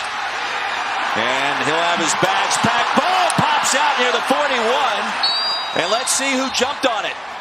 Kansas State lucky to get the football back. And you talk about a possession that started so promisingly, it ends in catastrophe for the Wildcats. Defensive coordinator Brian Newberry likes to move pieces before the snap, and you can see this ball comes out late. Diego, I didn't see the number of that defender, but what a disastrous play after converting on 3rd and short, and you end up in 4th and forever. And that was Diego Fagot. He was on the wrong end of that penalty just moments ago, literally. Garrett Wynn calls for the fair catch. Navy takes over after a 44-yard punt. And a penalty flag on the field way back at the 39. So we'll keep it right here and check the penalty.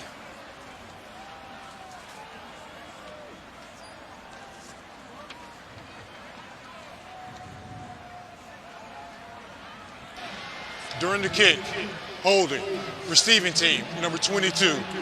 10-yard penalty, first down. Timeout. Travis Brannon, reserve slot back with the infraction. Timeout on the field.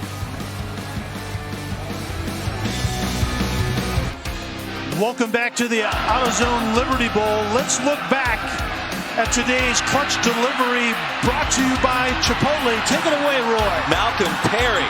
29 yards to get things started for Navy. Then the record-breaking run.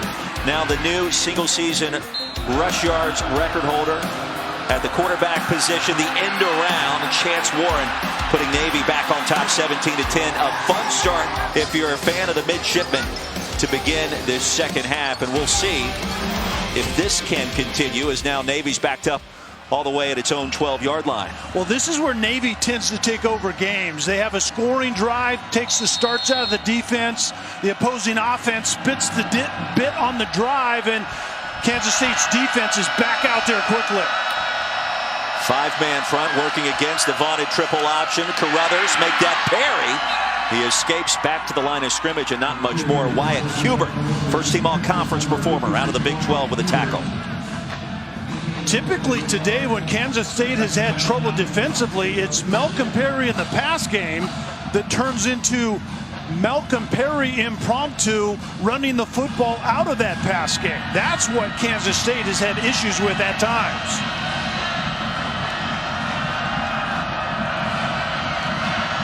Perry under center on 2nd and 9. Here comes the option. There goes the pitch. That'll be a first down for Navy. Finding ways to create drives. Makekau with a first down carry. True triple option. Fake dive inside. They take the dive. Perry gets to the edge. Does he keep it? Does he pitch it? Kansas State wants to make this a pitch game, but you have to defend the pitch when Malcolm Perry gets out to the edge and indeed pitches the ball away.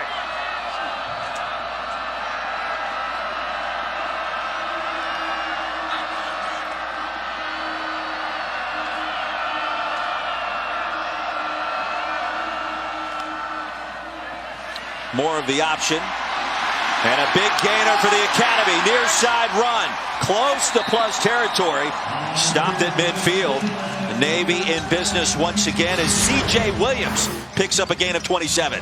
And it's the pitch out on the edge once again. This wasn't the triple option. It's called the load option. There is no dive component to that play. It's Malcolm Perry getting to the edge. Does he keep it or does he pitch it to C.J. Williams in this case? Scotty Hazelton told us yesterday, it's like the option's following me around. I was up at Wyoming. We would see it with Air Force. And now here in the bowl game at Kansas State, trying to make it a pitch game. They're doing that. Right now trailed by a touchdown, however. Perry escaped one tackler. Stopped at the 49 by Hubert. Wyatt Hubert chasing that play down from the backside, and Hubert is disruptive whether you run at him from that edge position, or in this case, he has the speed to chase Perry down from the backside.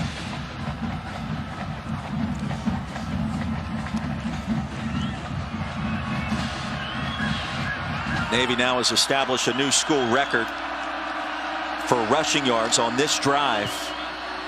Production has been tremendous this year. Malcolm Perry, a big reason why. Spun down after a gain of 8 by Wayne Jones.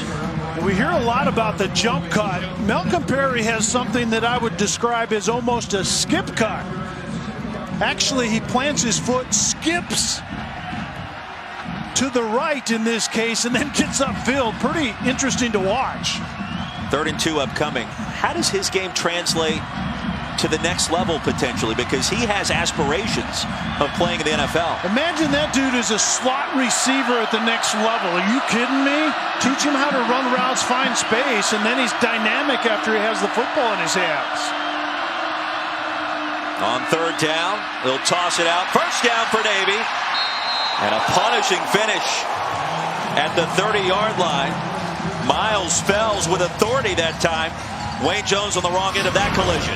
So Navy has shown the willingness to get out on the edge in the second half. This is called the rocket toss. First time we've seen it this year. The true pitch outside initially. Perry reverses out and then gives the ball to Fells. And then, wow, does Fells deliver the blow. Good running backs dish out punishment at the end of runs, and that's what it looks like. Fells stays on the field. All 5'11", 175 pounds of him. Flag on the field as Perry escapes. Makes another man miss. It'll be first down and goal pending the penalty. Yeah, this is all coming back on a holding penalty right at the point of attack. Holding. Offense, number 71. 10-yard penalty from the previous spot. Replay first down. Billy Honecker, the right tackle, actually held the defender that probably did figure significantly into Malcolm Perry actually getting free. It's the counter play. You show pitch, triple option to one side, and Perry reverses back, has 2 offensive linemen pulling from the right to the left, and Honecker ends up getting called for the hold. Well, don't forget about Wild Card Weekend. It is almost here, and it all gets started on ESPN and ABC this Saturday. 4:35 Eastern, 1:35 Pacific. The Bills take on the Texans from NRG Stadium. Coverage starts with postseason NFL Countdown at 3 Eastern, noon Pacific. And both, of course, live on the ESPN app, so you can watch them anywhere you may be going to start the new year. And by the way, Happy New Year to everybody watching today. Happy New Year. And one of the final collegiate football games of the decade, which seems hard to believe. And a really good way to end it. I love covering both of these teams. Chris Kleiman at North Dakota State and Ken Niumatalolo does most everything right at the Naval Academy, and I love the way these two teams play. And if you're a fan, the Midshipmen, you love that number. Wow. Single season school record for rush yards. Yeah, and right now Kansas State defensively has Navy behind the chains at 1st and 20 after that holding penalty. This is the way that Kansas State needs to get off the field.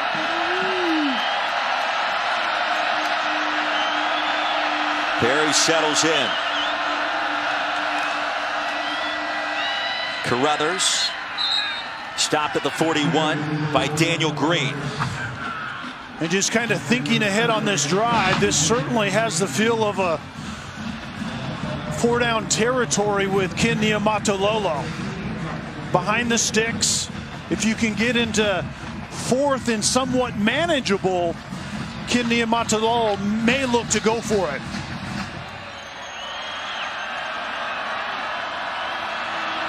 Second and 18, time winding down in the 3rd. Perry on the design quarterback run. He's tripped up in the backfield by Khalid Duke. Khalid Duke did a tremendous job of being disciplined and staying home. Duke is the outside defender to the left side, and you have to be disciplined against Malcolm Perry because he may show up again even though he started the opposite direction from Duke. Navy won 3 games a year ago. Midshipmen have claimed 10 victories already this year. Looking for number 11 that would tie another school record. Can they get there? Kansas State will have something to say about it. Wildcats trail it by a touchdown. 15 minutes to go in a back-and-forth affair here in Memphis. Don't you go anywhere.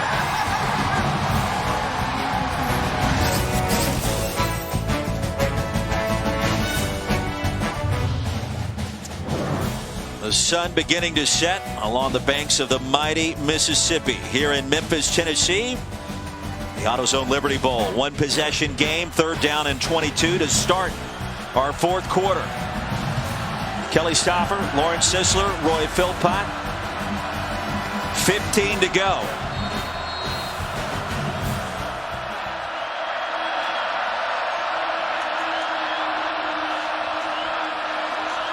Malcolm Perry wants to throw it, and he will. Incomplete. Had a man open, underthrew his intended target, and that could have been a big gainer. Instead, it's 4th and a country mile.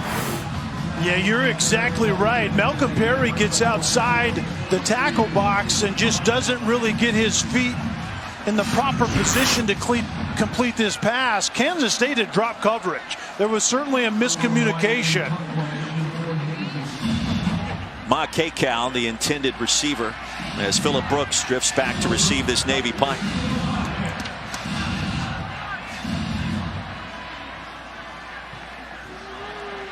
Very busy afternoon and now evening of college football. That'll filter over into tomorrow on New Year's Day.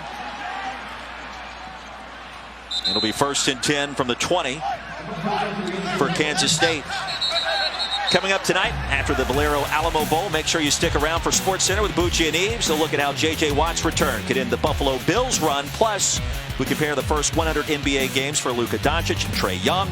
And the Game Day crew picks Wisconsin, Oregon from Pasadena. Ring in 2020 with SportsCenter on ESPN and the ESPN app. 2020. That just sounds kind of strange at this point. I better get used to it. And I think more people will call it 2020 as opposed to 2020, but honestly, I'm not quite sure. That's why it sounded strange, I think. Perhaps.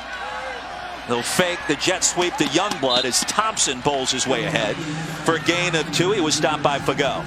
I need to see more Skylar Thompson, both in the pass game and the dual threat quarterback zone read type of run game. Skylar Thompson can win this game for Kansas State. Wildcats with just 126 yards of total offense. This Big 12 versus the American Clash of the AutoZone Liberty Bowl. Play action for Thompson. He'll scamper ahead for a quality pickup, stopped at the 26 by Fago. And Thompson can get things done with his feet. He doesn't necessarily look as good doing it as, say, a Malcolm Perry. But at times he's productive with plays just like that. 3rd down and 4. I feel like it's a really, really important 3rd down for Kansas State. Offense hasn't done much, and the defense found a way on that last drive to get off the field. The Wildcats just 1 of 7 on 3rd down.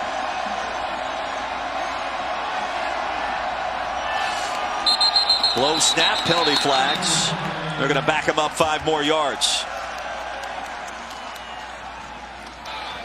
Snap infraction. Offense, number 79. 5-yard penalty, 3rd down. I'm not exactly sure what the miscommunication is here. You can see the ball move slightly. And that's the second time. The high hard one to the left that resulted in the loss of yardage on a previous drive, and then that hesitation on the snap right there. And you can feel the pressure mounting on this Kansas State offense. Navy trying to force another 3 and out. Here's Thompson. Now has to run for it, and he will not get there. Tripped up at the 25 by Jacob Springer. Well, at the academy, they call it get 6. They're looking for 3 and outs. They're looking for all kinds of different ways to get the football back to the offense. And a 3 and out is one of the keys for Navy this season.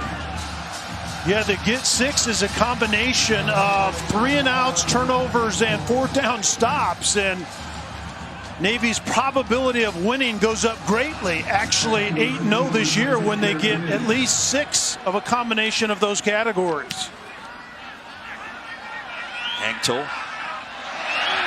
will take a Kansas State bounce and be whistled dead near the 11-yard line. Well, the all Big 12 punter feeling good after a punt of 64 yards.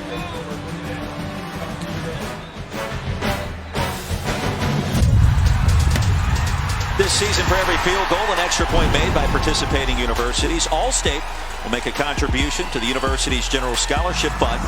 Thank you, All-State. Look at the Hernando de Soto Bridge connecting Tennessee and Arkansas across the Mississippi in a 1-possession game at the AutoZone Liberty Bowl. Kelly Stoffer, Roy Philpott, Lauren Sisler, so glad you could join us. Happy New Year. And away we go for our final 12-16 on this New Year's Eve. Navy has the ball at its own 11-yard line with a 7-point advantage.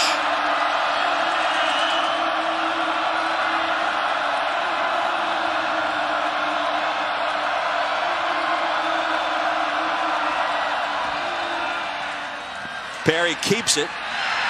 Double team, brought down, spun backwards finally after a short gain. Elijah Sullivan, active in the first half, makes a tackle there. You can't defend the triple option better than Kansas State does right here. You take away the fullback, you feather the triple option to the outside, and then you crush the quarterback, Malcolm Perry, with multiple hats. And that's exactly what Kansas State did defensively right there.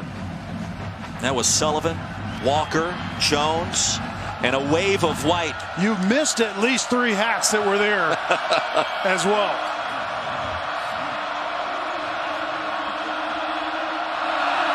Cal in motion. Perry keeps it. All kinds of real estate. There goes Perry.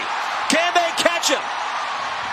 Sent out at the 30. A huge run by Malcolm Perry. The midline option, you have the fullback dive, and then the quarterback steps up in that void. If they defend the fullback well, and you don't want to leave that much room with Malcolm Perry. A gain of 59 yards, Kelly. He has 186 for the game.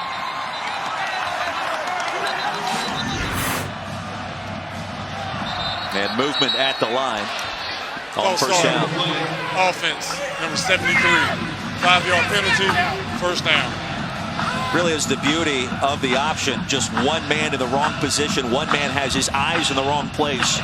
And it's a 60-yard run. Yeah, and that's one of the things that the triple option is meant to do, is to force the defense to be so focused on their assignment that they're actually two things that can happen. One, they're out of place, or two, they're a little bit slow because they're overthinking it. And certainly there was some green grass for Malcolm Perry on that previous play. Timeout on the field, 10:40 to go here in Memphis as we step aside. The AutoZone Liberty Bowl, brought to you by AutoZone. Got a job to do? AutoZone can help with their free next-day delivery. Capital One, what's in your wallet? And State Farm. Talk to an agent today at 800-STATE-FARM. The last 2 days, honorary duck master. It is official. Y'all give me my hand. Head coach Chris Kleiman now the official duck master with Mike McCoy. Great week of activities.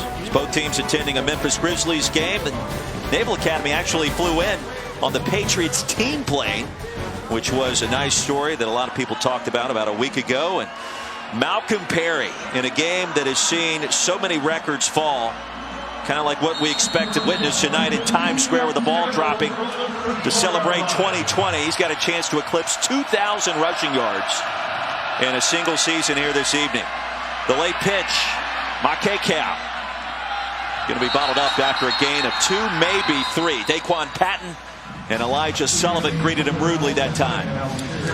Well, you get the feeling that this is an essential drive for Kansas State defensively. Down by 7, a little over 10 minutes left. Kansas State offensively may only get the ball at the outside 2 more times. You have to keep this a 1-possession game. And you wonder, is Navy already in 4-down territory? Perry, after reversing his field, there he goes, Malcolm Perry. 3rd and short upcoming. Daquan Patton ushered him out of bounds. He makes it look so easy. When you're that fast and that quick, I think he feels it's easy. But that was the counter play again. You give the impression that you're running triple option to the left. The quarterback Perry reverses, 2 offensive linemen pulling from left to right, and leads the quarterback around the edge. It only takes 1 defender stumbling. Jerron McPherson was that defender, and it allowed Perry to get outside. Perry 5 yards away from 200 here tonight.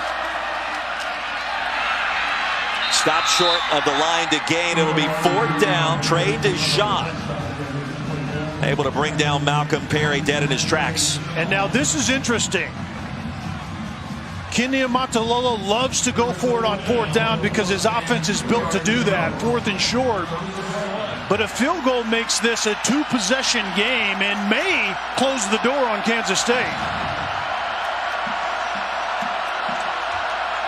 He has a reliable field goal kicker, Bishan Nichols. And maybe trying to draw him off sides. I think you're exactly right. And now Malcolm Perry's giving the impression he's changing the play. He's not. Timeout. Navy, their 3rd and final of the half. Have to believe a field goal attempt coming up after this timeout.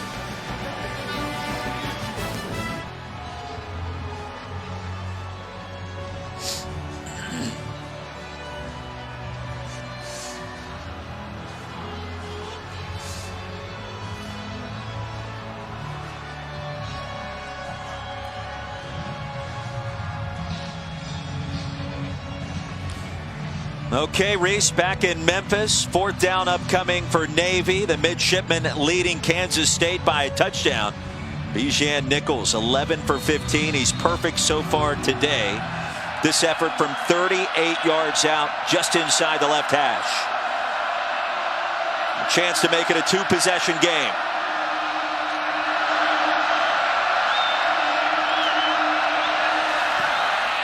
On the way with plenty of distance, and it is no good.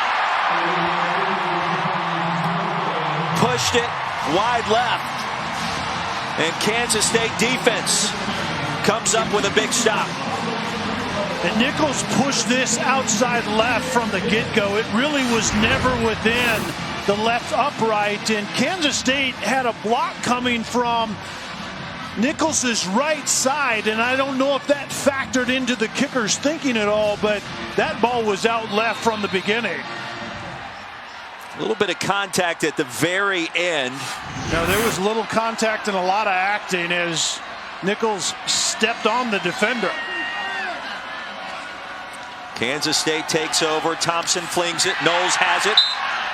That's a gain of 8 yards on first down. I think it was the right decision by Ken Niumatalolo to try to get this to a two-possession game, but Nichols just did not come through. Officially a gain of 9, second and short. That missed field goal changes the complexion of this game in every single facet, if you think about it. And a first down carry stopped at the 37 as we check in again with Lauren. Yeah, guys, after the last K-State drive, Skylar Thompson hung up the phone, walked over to his offense and said, guys, we've got to go. Guys, we've got to get out and talk to each other. We've got to communicate better. Guys, we've got this. Let's go. Thompson has become such a better leader this year. The confidence that Chris Kleiman instilled in that young man from the get-go shows up in moments like that. After Brown picked up 7, first and 10 for Kansas State with new life. Backside pressure, Thompson found an alley. Joaquin Gill reels it in plus territory, and the drive continues. How about that toss? Yeah, the touch on this pass, Bachman was underneath this receiver, and the touch to get it right over the top of the defender. That was a really, really good touch pass, and one of the most difficult passes to make as a quarterback. It's a gain of 15 yards. Thompson has completed 8 of his last 9 passes after starting 0 for 3.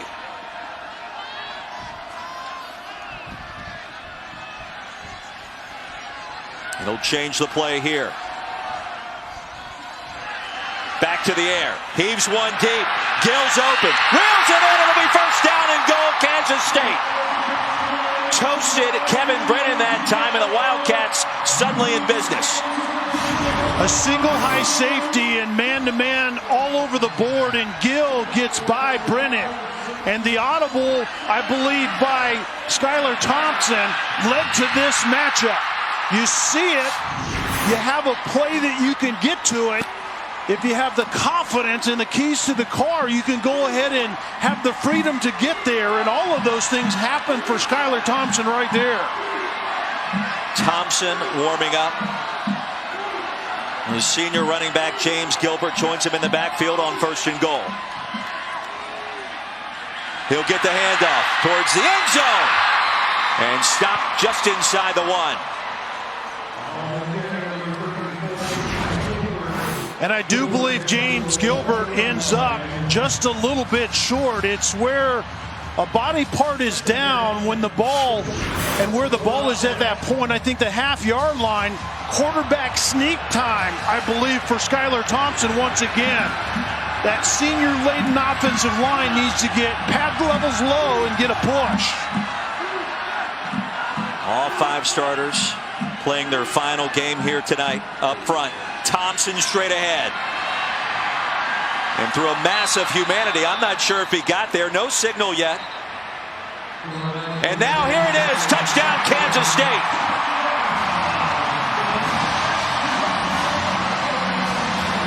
Jackson Pittman, the nose guard at 300 pounds, made this very difficult.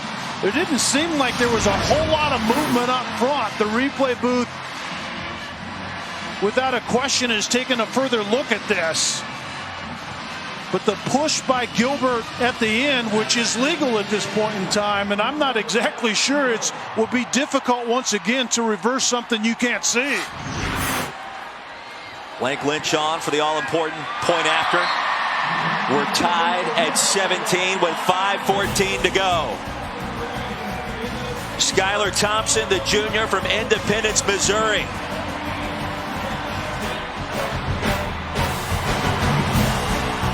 College Football Playoff National Championship game. Number 1 LSU, number 3 Clemson, January 13th at 8 on ESPN.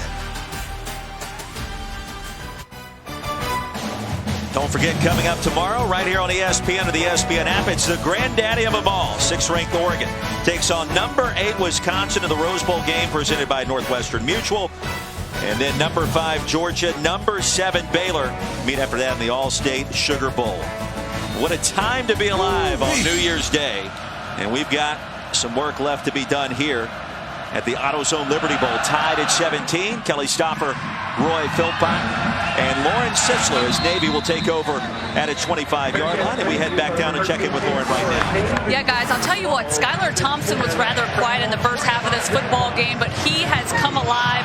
He came over to the offensive bench and said, guys, we've got to score again. We have to reset. We've worked too hard for this. I've got you. Let's go. Yeah, Lauren, remember how this season unfolded. When conference play started, Kansas State lost their first 2 games to Oklahoma State and then Baylor. And it was Skylar Thompson that stood in front of the team before the TCU game and said, you guys can count on me to get it done. And it continues on in this game right now. Indeed. Inside give. Stop at the line. Trey Deshawn, the tackle of Jamel Carruthers. Not only did Kansas State beat TCU the next day after Thompson's speech to the team, but they went on then to upset Oklahoma the following week. And that young man's career has changed with the arrival of Chris Kleiman.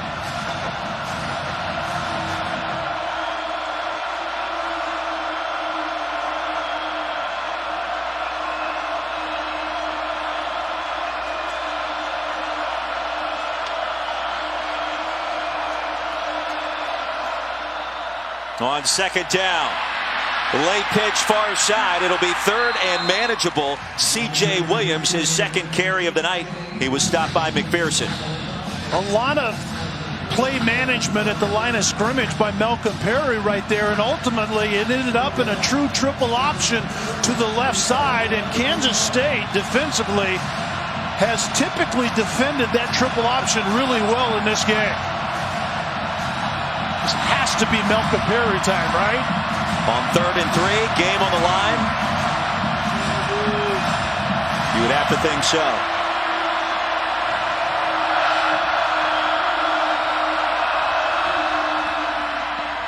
Straight ahead, Carruthers needed to get to the 35, and he just made it. Daquan Patton stopped him, but that'll move the sticks. And that fullback position is somewhat of a temperature taker. You go ahead and run the fullback, certainly in a short yardage situation, but it also takes the temperature of the defense to make sure the defense is still defending that fullback dive. Perry rips it out, keeps it, spins his way ahead for a gain of 9, maybe 10. Patton stopped him again.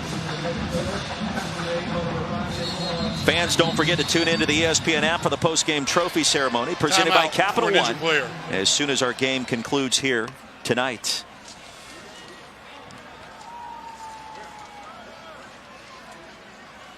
And we're not done just yet. Coming up next, as soon as we're done here in Memphis, the Valero Alamo Bowl, number 11 Utah and the Texas Longhorns. Tom Herman hasn't lost a bowl game in his young coaching career, and Kyle Whittingham, well, he's been one of the best in the business, Kelly. He's won 11 of 12 bowls while coaching the Utah Utes. And Utah could have been a playoff team. They're a couple of quarters away from reaching the college football playoff. In Texas, trying to figure things out. We'll see what gives as Jordan Mitty walks off the field under his own power. Well, Malcolm Perry now has gone over 200 rushing yards. 6th time that's happened in his Navy career. That's a new school record. I mean, it just doesn't stop with that young man.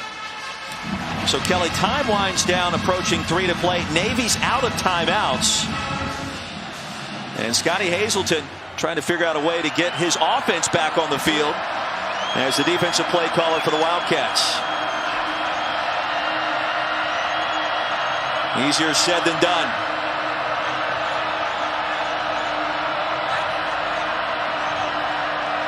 Three-man front for K-State.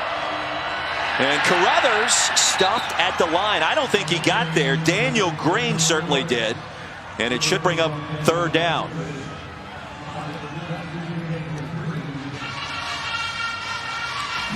Well, if ever you designed an offense to be efficient in 3rd and really short, it's Navy's offense in this option concept with an electric quarterback in Perry. No receivers in this formation. 11 in the box for Kansas State. They need a stop here. Can they get it? They cannot. Malcolm Perry scoots ahead for a gain of 2, maybe 3. It's so difficult for a defense when Malcolm Perry starts to work along the line of scrimmage. At any point there, knowing the line to gain, he can just plant his left foot and get upfield, and that's what he does to extend this drive for Navy.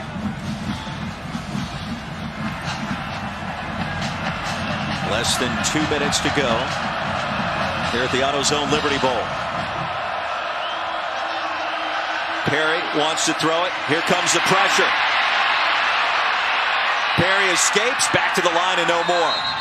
Daquan Patton active in this 4th quarter, brought him down to the turf.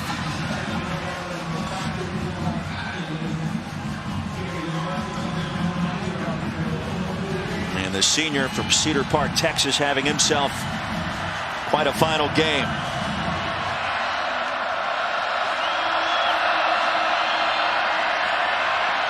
Perry on 2nd down. Tripped up into plus territory. Stopped at the 46. Deshaun and Goolsby stopped him after a gain of 7. Now an injured Kansas State player. And this is the time in the game where you start to see defenders starting to wear down to some extent. Timeout. So this basically equates to a free timeout for the Naval Academy, as Deshaun is tended to on the field. 10 second subtraction for an injured player. And you can feel the pressure this triple option offense puts you under. Yeah, I mean, think of that. When you're a play caller offensively, you want to call a good play. Well, you have 3 different options every play if you're Navy. Well, we take you back to earlier in this 4th quarter, and Navy with an opportunity to go ahead by 2 scores. Bijan Nichols from 38 yards out, just inside the left hash, hooked it left.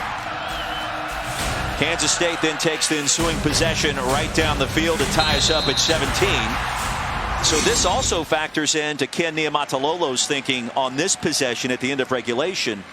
For Nichols, you're going to have to get well inside perhaps the 25-yard line to give him a realistic chance to win the game. Yeah, that's a good point. And on that miss by Nichols, Kansas State had a block set up coming from Nichols' right side. And I know that kickers are aware of those things, where the block attempt is going to come from. And he just left it left from the beginning.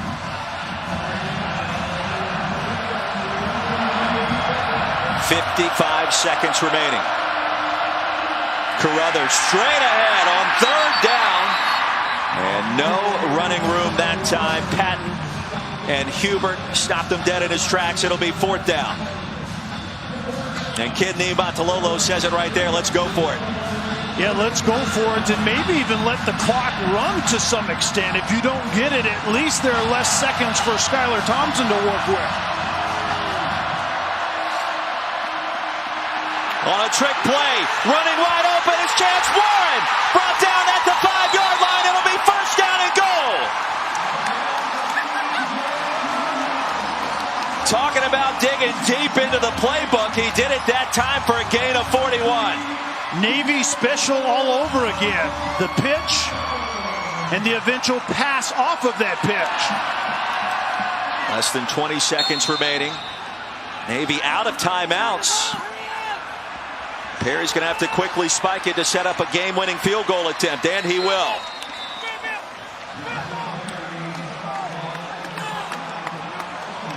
That was almost disastrous because it looked to me like there was some indecision by Malcolm Perry of whether they had a timeout or not, and then Ken Niumatalolo was literally running down the sideline to let them know that you have to get up and kill it start now. the play clock. Well, what a play call and a clutch moment here at the AutoZone Liberty Bowl. It'll set up Bijan Nichols. 1 for 2 tonight. A freshman from Texas will attempt a game winner from 23 yards out. Timeout. Kansas State. Their first of the half. The Wildcats will utilize a 30-second timeout.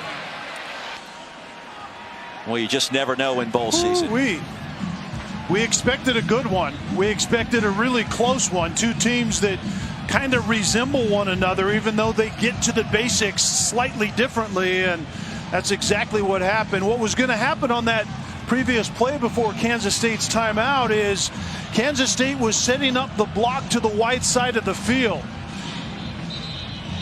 And the significance of that is the block was the opposite side last time. And Nichols felt that and pushed the ball away from the attempted block. And you wonder here, because you have to kick from the right hash to the left, right into where Kansas State's going to be bringing that pressure from. 5 seconds remaining. Here's Nichols.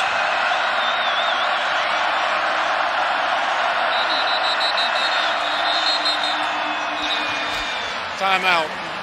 Kansas State. Their second of the half. 30-second timeout.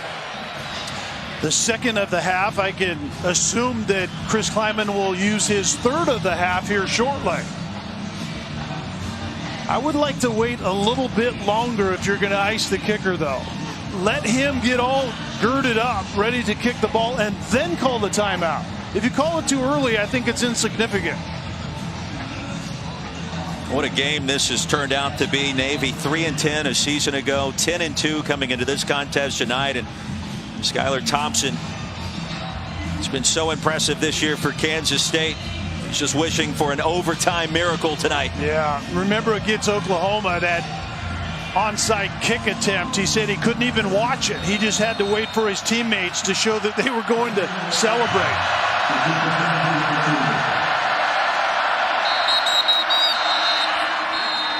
And as you correctly predicted, Chris Kleiman again. Kansas State. This time this will be his final timeout. 30-second Nichols, timeout. that ball was snapped, and which the snapper should do, and Nichols should go ahead and kick the football. You get a freebie. Get some of the nerves out to some extent. You get a practice run at it. Ken Niumatalolo told us earlier this week he knew back in January this team had an opportunity to be special. Do you think he realistically thought way back then that this team could tie a single season record for victories with 11, having lost 10 games a year ago? Got a chance to do it right here.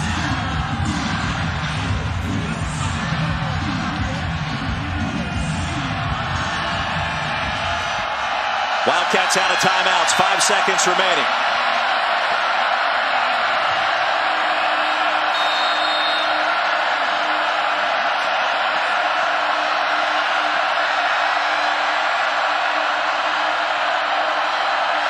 Bijan Nichols, kick on the way.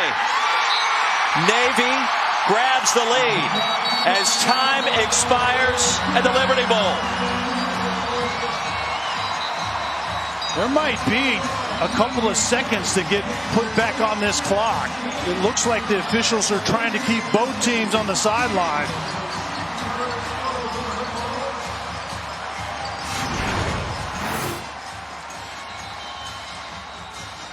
And Nichols just drives this right down Broadway. That was true from the beginning. 2 seconds will be put back on the clock. Ken Niumatalolo could barely watch it. In fact, he couldn't.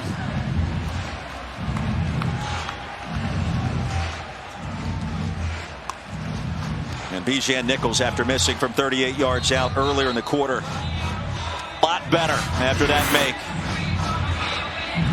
Yeah, the true freshman meets redemption. That's always a good thing.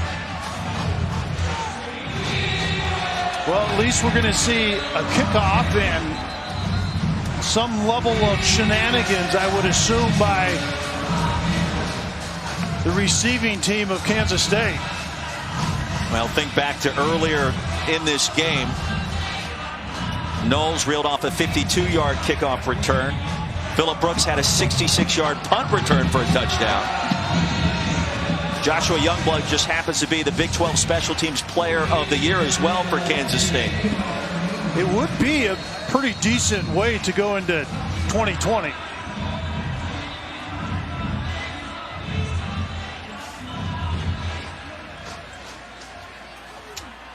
Two seconds remaining.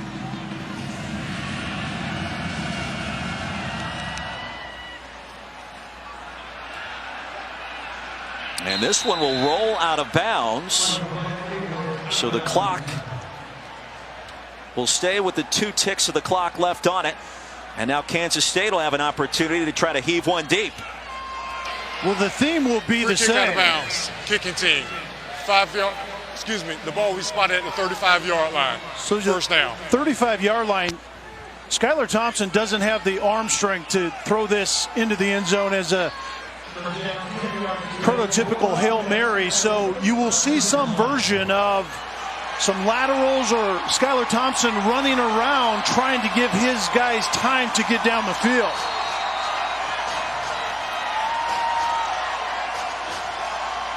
Navy's deepest defender back at the 20-yard line.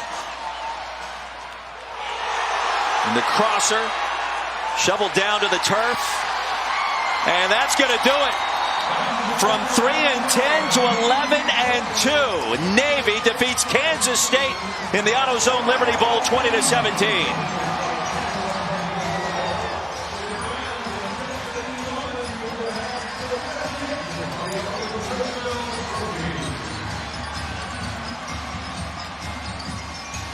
What a performance by Malcolm Perry. 213 yards on the ground, 57 more through the air as we take a look at today's Capital One Player of the Game. And you know it's going to go to number 10, Kelly. Yeah, fittingly so. And we talked about Malcolm Perry at the top and in the middle, and then at the end it was going to be Malcolm Perry time, and that's exactly what we've seen. And when that young man committed to the quarterback position, it's been lights out literally every since. Ken Niumatalolo told us this week this has been his most satisfying season as a head coach. 10 victories, now 11 after this evening. How sweet it is. A grandfather, now completing his 12th season in Annapolis. What a brand he has built, and redemption in 2019 after what occurred a year ago. Yeah, a man that was willing to kind of revisit some basics. He's an emotional man, but an incredibly loyal man as well, and had to make some tough decisions. Lauren Sisler has Ken Niumatalolo right now. Coach, an emotional win for you guys. 3-10 a season ago, and now you come out here, 11 wins this season, and the winners now of the AutoZone Liberty Bowl. What does this win mean to you guys? Just everything for our seniors. Really happy for them. Great kids. They're going to go out and serve our country now, but couldn't be more happy for them. Just happy for our seniors. One of those seniors, Malcolm Perry, describe his performance tonight. Oh, he's such a tough kid. Don't be confused by his size. He's as tough as they get. You said in January this was going to be a very special football team. Now, after it's all said and done, how special is this football team? It's hard to explain. I'm just really happy for them, all the hard work, everything that they've done. You know, I'm just happy for our seniors. Thank you so much, Coach. Thank you. One of the great traditions in college football, the singing of the Navy alma mater, and the invitation of the opposing team as well in Kansas State.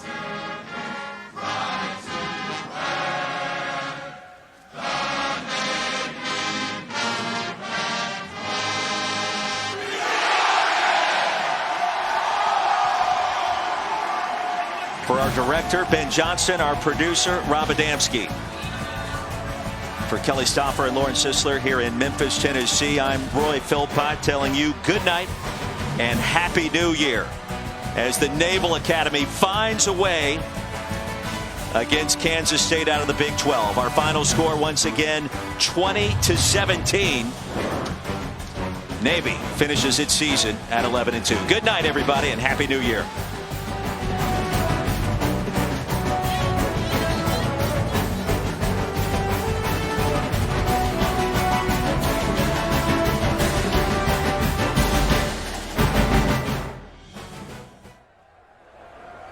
Like me.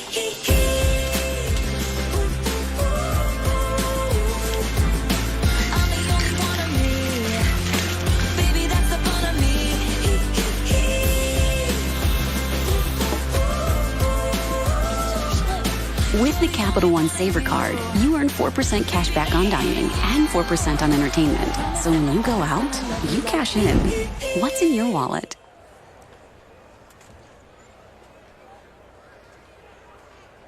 Here in Memphis as we take a look at today's Capital One rewarding performance.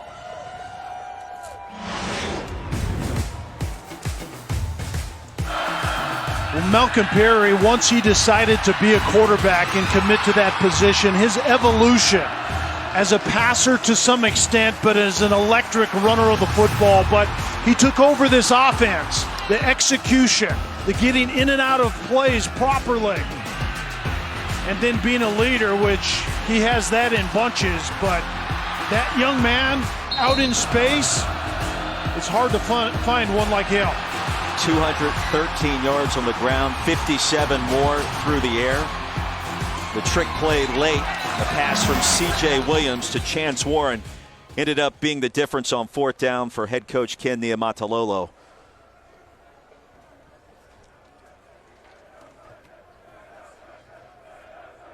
Let the celebration begin here in Memphis as we throw it down to Lauren Sisler. And guys, we've got a very excited Navy right now, winning this AutoZone Liberty Bowl 20-17 tonight. An outstanding performance for this football team who was at home last year at this time after a 3-10 season. Down there is head coach Ken Niumatalolo, along with his players, and here is from ESPN, Lauren Sisler. Guys, first of all, congratulations to each and every single one of you guys for a great performance tonight. A season ago, you guys were at home, a 3-10 season. Now, woo, here we go, baby. 11-win season for you guys, the winners of the AutoZone Liberty Bowl. Going home winners today. The emotion is real. And tonight, presenting the trophy, the executive director, Steve Earhart of the AutoZone Liberty Bowl, as well as Bill Giles, the president of the AutoZone Liberty Bowl. Steve, a few words? Thank you very much. First of all, thank you to Kansas State, to your fans, your team, and thank you for coming to Memphis and a great season and a great game today. Thank you. And to the Navy Nation, congratulations to you. This is iconic Liberty Bell trophy. Bill Giles, if you'd present it to the team, to the coach, to the Secretary of the Navy, the Superintendent, Chet Gladchuk, ring that bell.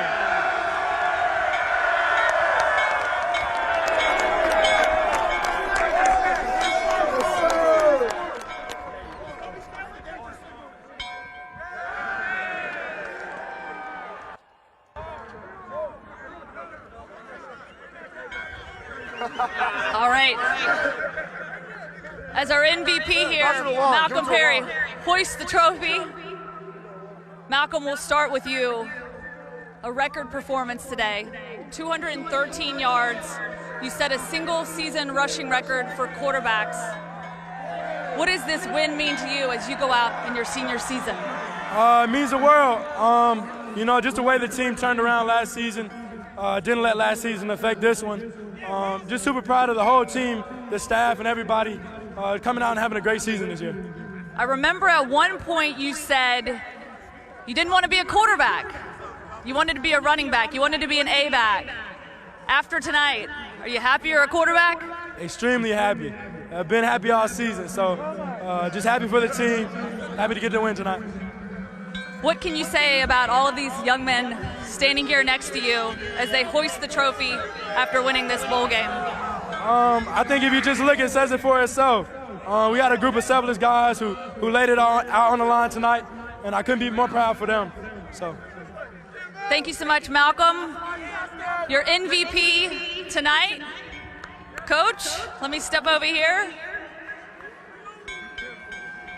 Coach, I said this before, you were 3-10 a season ago at home, not enjoying a bowl game, and now here you are, game tying or 11 wins this season. What does this win mean for you and this football team and the Naval Academy? Like I said, I'm super happy for our team, our seniors, our entire class. They worked hard since January. We have some new coaches that have come and really helped us, especially on defense, starting with Coach Newberry and all of others coaches. But it was a great team win.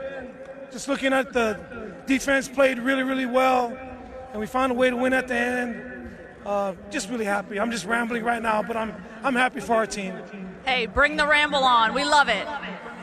When you evaluate your defensive performance and what you guys were able to accomplish this year with all the changes on defense, what can you say about the decision to change up coaches and obviously bring in a different scheme and be able to perform the way that you guys did? That our country's in good hands. We got tough kids, resilient.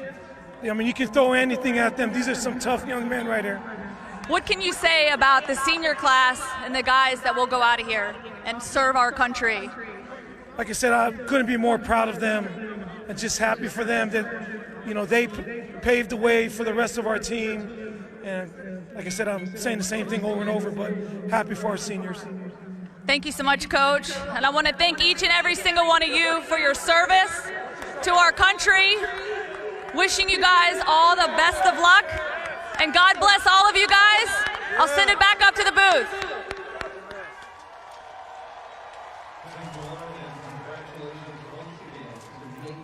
Lauren, thank you very much. Kelly Stoffer, Roy Philpott upstairs. Final score tonight, 20-17. My friend, Happy New Year. And what a game we witnessed here tonight in Memphis. Yeah, Happy New Year to you as well and everyone listening. And congratulations to both of these teams. Chris Kleiman comes in and turns things around in Manhattan and come up short a little tonight, but well played nonetheless. And then Navy going from 3-10 to 10-2, actually winning this game to make the 11th win. And the changes that Ken Niumatalolo knew that he needed to make, being willing to make them, even though he had to fire some really good friends of his, but all good stuff. And then Malcolm Perry, I mean, just lights out, deciding to be a quarterback and then culminating here with an outstanding performance. Malcolm Perry joining the likes of Lamar Jackson, Jordan Lynch at the quarterback position. He'll end his final season in Annapolis with over 2,000 rushing yards during that senior campaign. What an effort, what a performance, what a bounce-back season for the Academy. They end their year at 11-2, tying the mark for victories in a single year. For Kelly Stoffer, Lauren Sisler, I'm Roy Philpott telling you good night and Happy New Year from the AutoZone Liberty Bowl, where the Naval Academy ends up being the big winner.